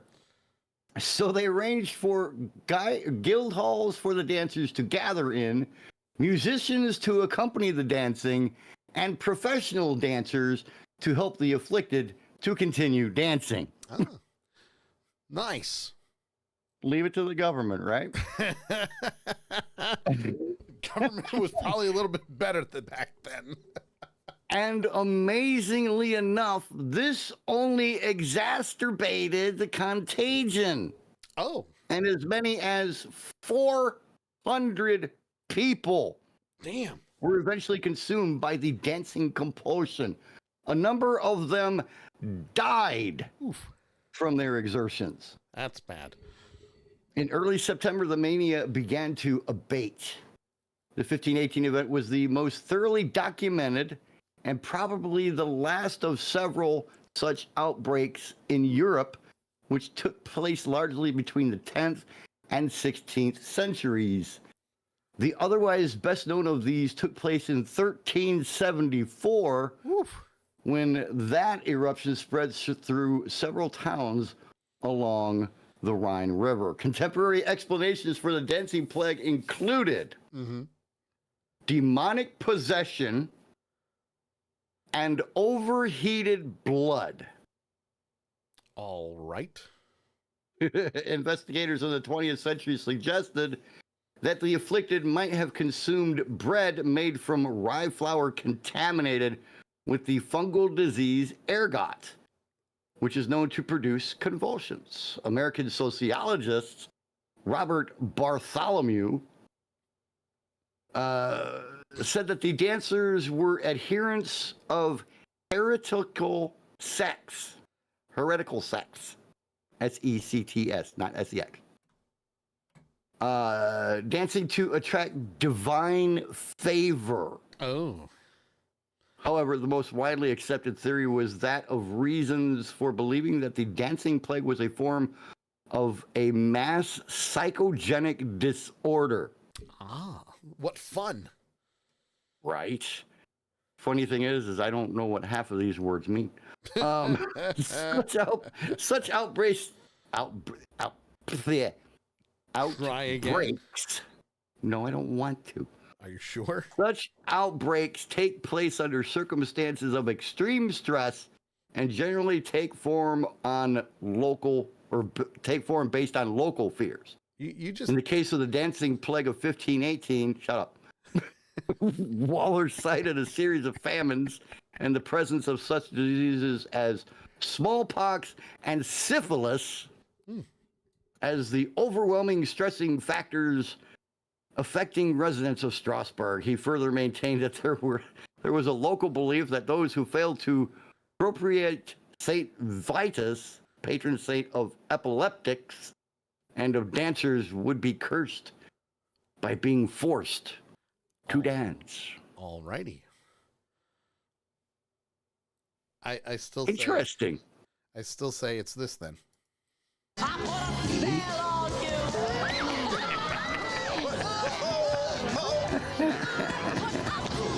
I wish we had the camera.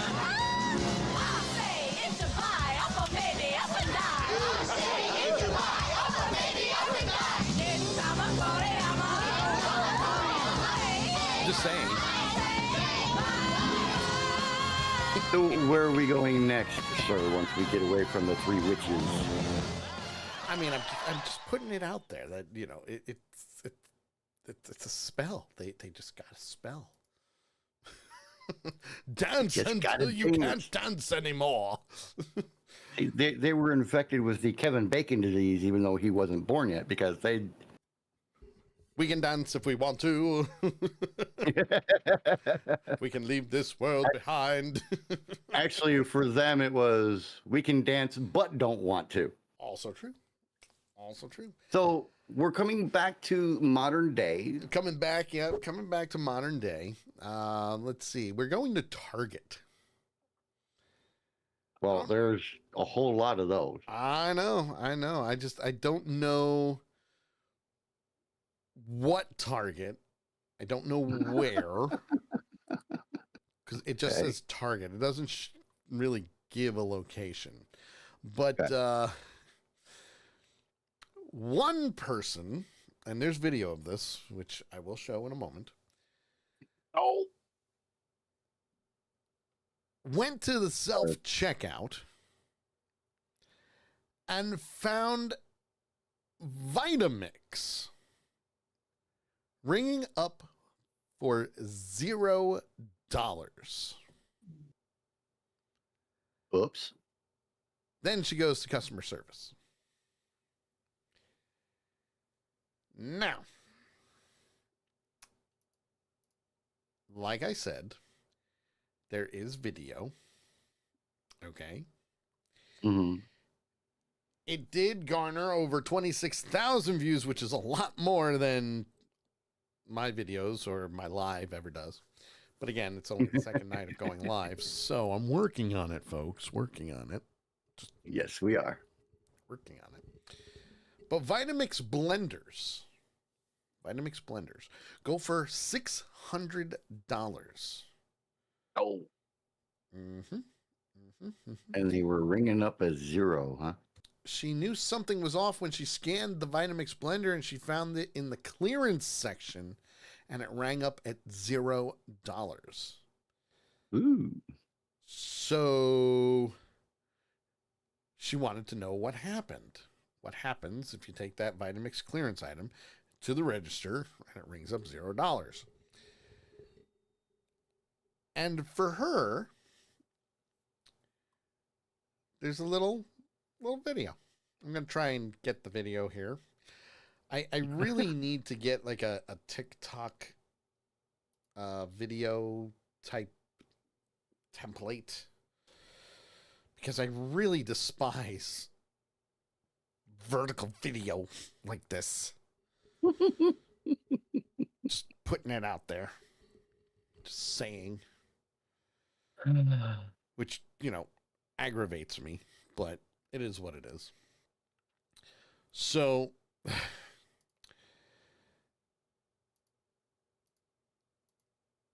the audio's not playing because I have it muted. My bad.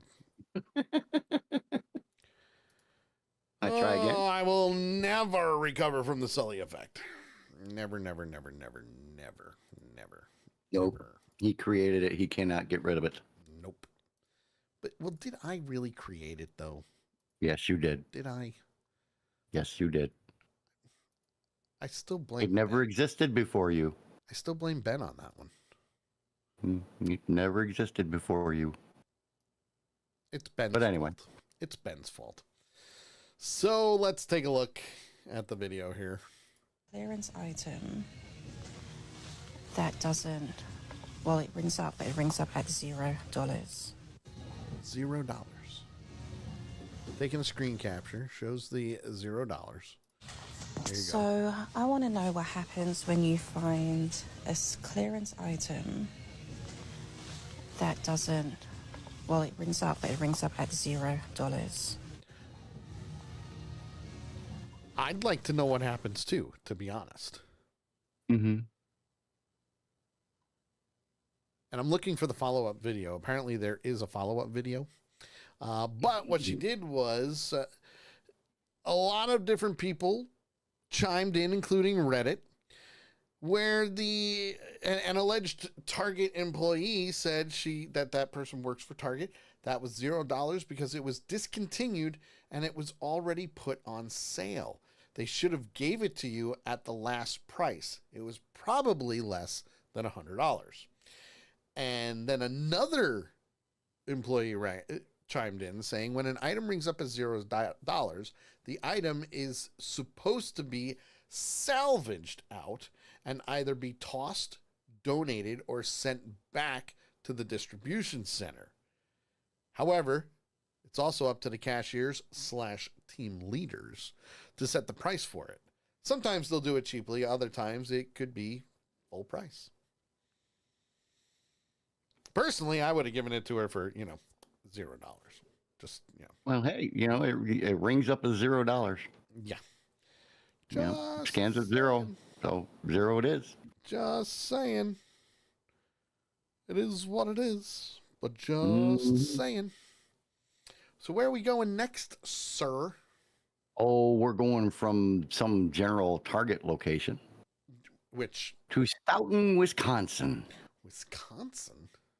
Yes, Stoughton, Wisconsin, where a Wisconsin pizzeria apologizes after customers get high from pizzas accidentally contaminated with THC. No. Yes. There is video, but it's one of those I think that just has the music and the type and the letters or the words. Yeah, that's all it is.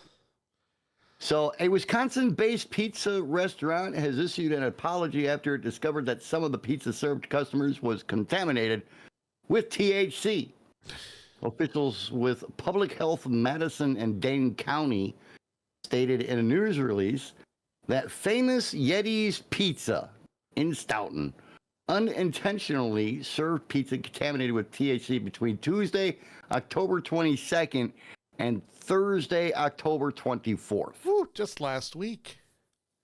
Mm-hmm. Oh, so recent.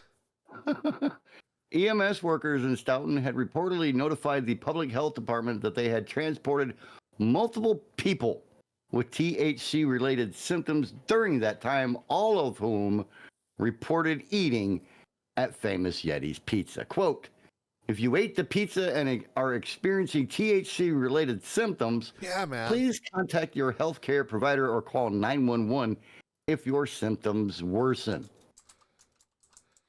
Health officials are warning anyone who may have purchased a pizza from Famous Yeti's during that time to throw it away.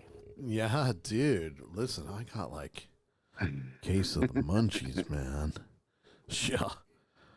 But I got the munchies from eating a munchie, man. Like Famous Yeti's Pizza addressed the incident Thursday on its Facebook page, providing an explanation and apology. And it is as follows. Ooh. Yeti's community.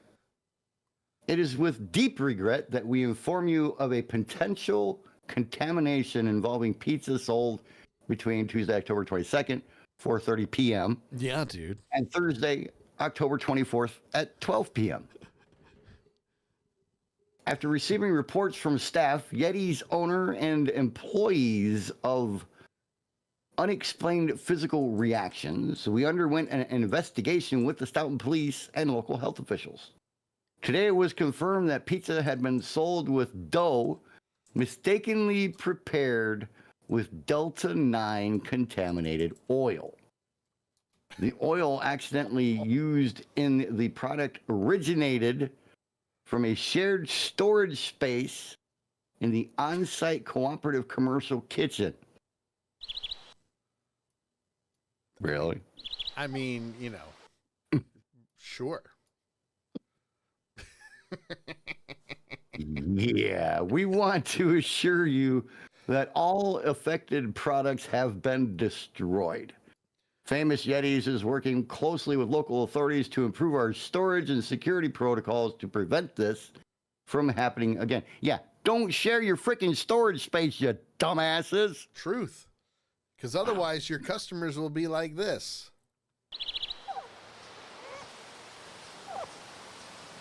The snozberries taste like snozberries.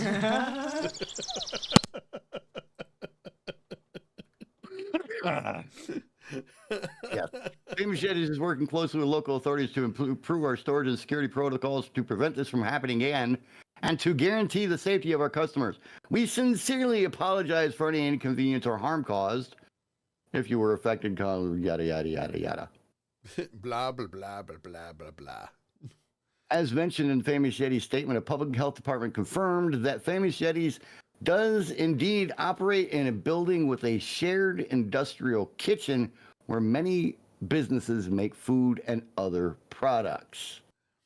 Quote, public health sanitarians are currently investigating the building, and the owner of Famous Yeti's Pizza is cooperating with the investigation. Delta 9 THC is one of the main cannabinoids. Want to try that again? You just went like all digital. Oh, did it? Yeah, that was weird. It's Halloween. Whoa. Of course, it may be because I'm talking about Delta 9 THC. Also true. Who knows? Delta 9 THC is one of the main cannabinoids responsible for marijuana's psychoactive, intoxicating, and or euphoric effects. Ooh. Side effects include anxiety, paranoia, dizziness, increased blood pressure. Yeah. among others. But the Madison and Dane County Public Health Department warned that symptoms may vary based on how much is consumed. Keep in mind, each person's reaction may be different, and the concentration of THC in the pizza can vary by the piece. Yeah, man. Totally awesome, man. I had a little tiny piece like this, and I feel like I'm sitting on Saturn right now. Yeah, dude. It's like totally awesome. I feel like I'm floating in space. Yeah, man. And my fingers. What are you trying to do? My fingers have rainbows. Mr. Bunky says that sounds like the effects of my medication every day. And why do you look like this? And Mr. Mess says, if you want to know more about paranoid people, follow them around. You're not wrong. So where are we going? From Wisconsin? Don't know, because it doesn't say. Actually, it does say Utah.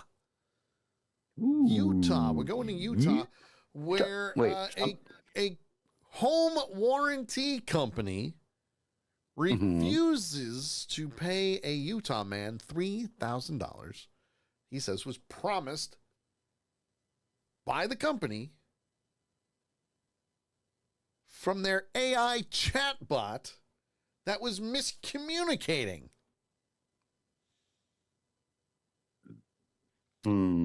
Yep. There's something a little fishy about this situation here. I think we need to go north to Oregano to figure it out. Yep. Well, Robert Brown purchased a home warranty to protect his finances against problems that might occur on his property. Makes sense. Most people do it. You have to. Smart man. Okay. Yeah. Naturally, when his air conditioner broke, he contacted his warranty company to get it repaired. A technician was dispatched and able to get the unit up and running, which was good, but told Brown it was only a temporary fix. Makes sense. It can happen that way sometimes.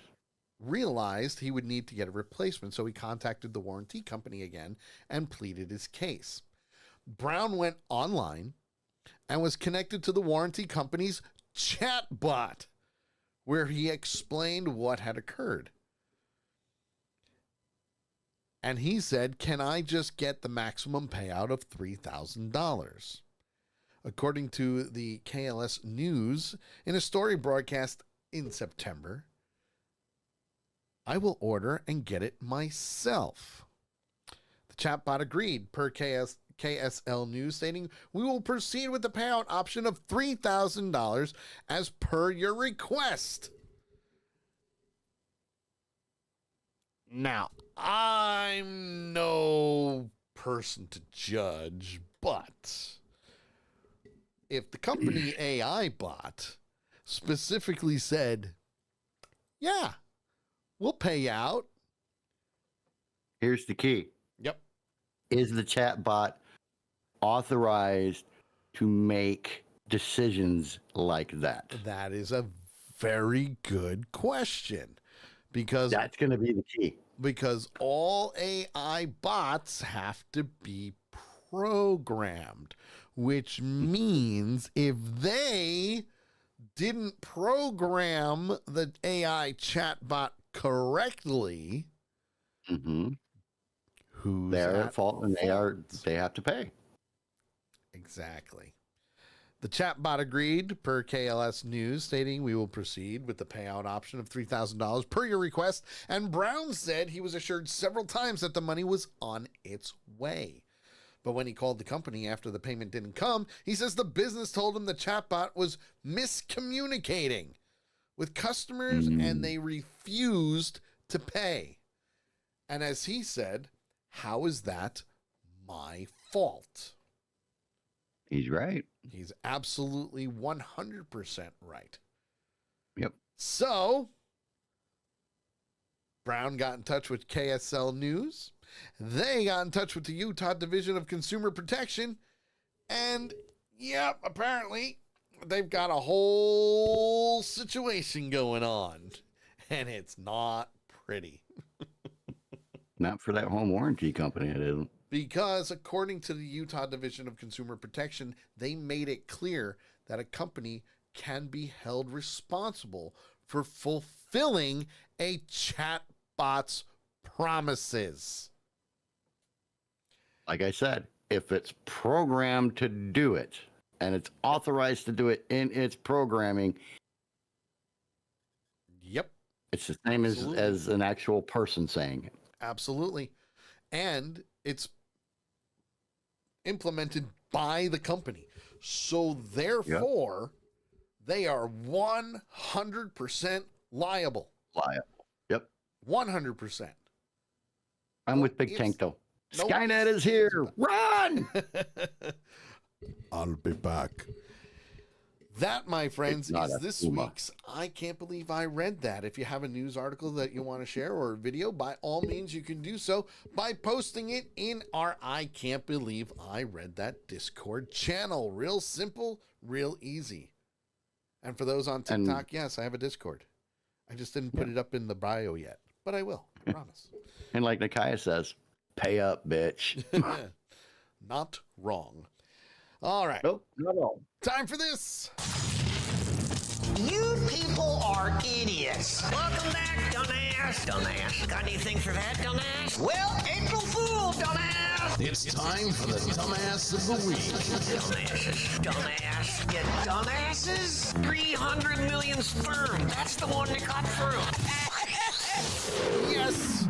That is the one that got through. It is now time for the dumbass of the week, where we take all those wonderful people from the good old interwebs and we bring that one special someone to the forefront. That's right. That one special person. That one special person. The Darwin Award winner that we pulled out of a hat. Mostly Lady Death pulled out of a hat. Just putting it out there. Not wrong. Where we have a little bit of a Karen situation going on. Oh. I know, those are good ones. We love Karen. Those are good ones. Well, apparently a neighbor complained to a mother of a toddler for doodling on a sidewalk/driveway with sidewalk chalk. That's what it's made for. Stop it. It's called sidewalk chalk. Stop it. Sorry, I keep doing this thing of using logic. I can't help it. Stop it. Stop it. Stop it. Stop it. But this one takes place in my good old home state. Oh, God. Of New York. Yes, that's right. New York, New York.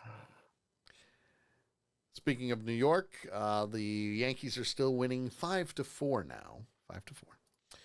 And we are in the bottom of the fifth. So yay. Come on, boys. Do it. Anyway.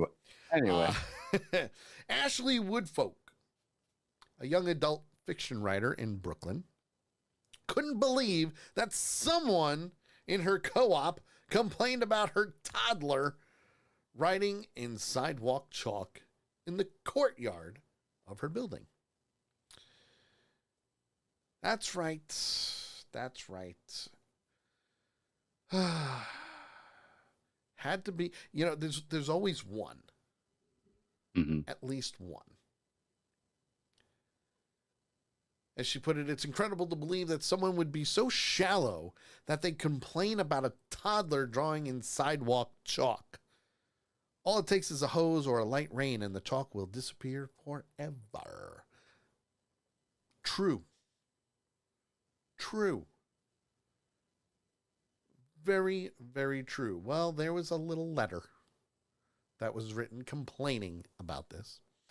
Mr. Mess says, shared space means everyone gets to use it. Yes, you're not wrong. You're not wrong.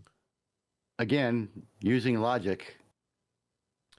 So the letter from Ashley Woodfolk, this author, This will be my last time using sidewalk chalk in the courtyard since it seems to be such a problem for you and only you.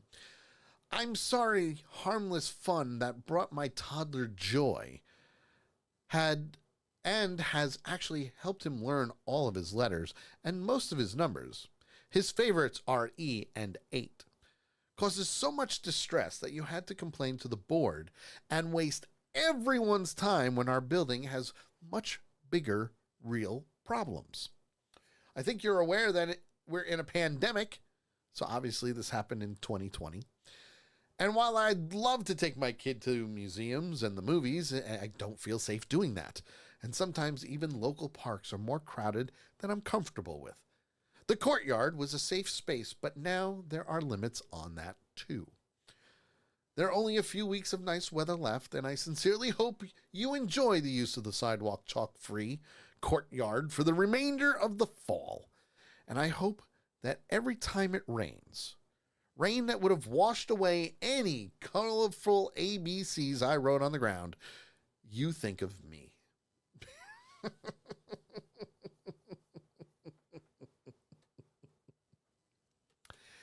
Not for nothing. Good for you, lady. Yep. I love the way she signed it. All my love, Ashley. Yes. Good for you. Love it. I am glad that you stuck up for your toddler during a pandemic, which don't even get us started because we've talked about it numerous times over the last couple of years. But good for you. But she was smart. She was really smart because just to make sure that Karen got the message. Yep. She also left a letter for the woman in the lobby. Yep. Not only the lobby, but also in the middle of the courtyard. Well, yeah, that's where the first letter, where the one that you read was written. Mm-hmm. Mm-hmm. So the courtyard and the lobby, just to make sure. Oh, yeah. So good for you. Good for you, Ashley. I applaud you. JT and I applaud you. Yes, and so does Nikias. He says, P.S., bite my ass. So clearly, that neighbor is this week's Dumbass of the Week. If you have a contender, make sure you send it to us to accidentalpunch@gmail.com, or you can post it in our Dumbass of the Week Discord channel. Real simple, real easy. And now, we gotta go. I don't want to go, but we got it, because the show is over. So JT, my friend, go for it. I started it this way. I have to end it this Absolutely way. You do. If you want to follow me, JT, there's a couple of different places you can do it. To follow the music on Facebook, do a search for the JT Hollis fan page. Or on the airwaves, you can check us out at jthollismusic.com. For the woodworking on Facebook, do a search for Veteran Garden Deco. Or on the interwebs, you can check us out at vgdshop.com. That's right. And of course, you can follow me on all of the social medias that are out there. Facebook, as well as that for The Sully Show and Accidental Punch.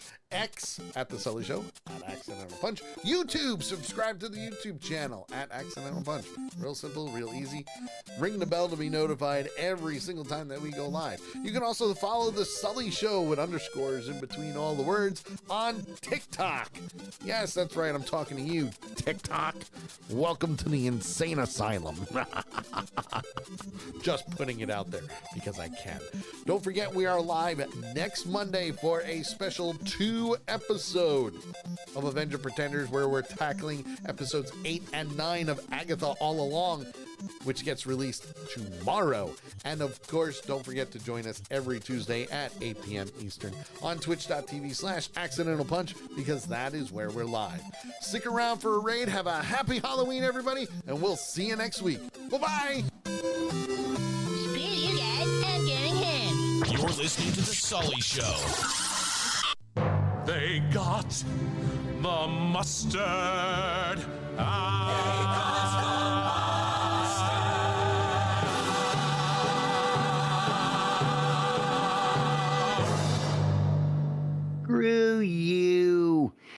you know what? If that had been me, I'd have done a big old portrait of her and put the big red circle with the line through it like the Ghostbusters and said, "Screw you, bitch."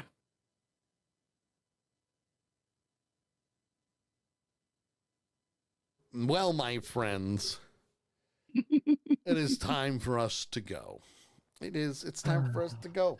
We don't want to, but we gotta. So, we hope you enjoyed. Yeah, absolutely. We hope you enjoyed, because that's how we roll too. We're going to raid Little Percent.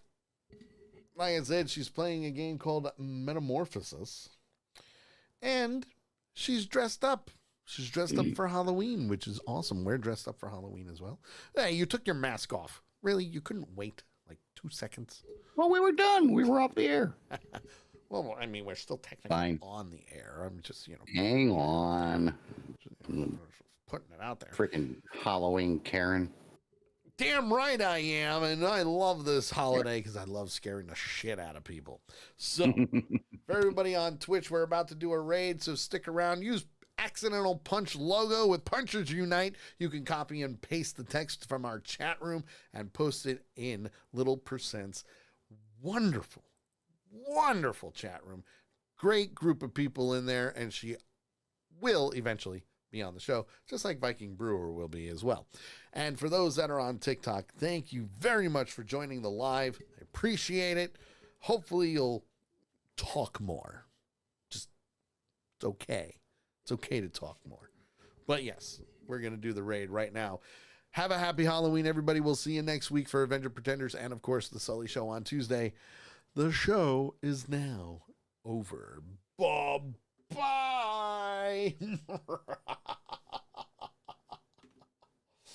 Ha ha ha ha ha ha.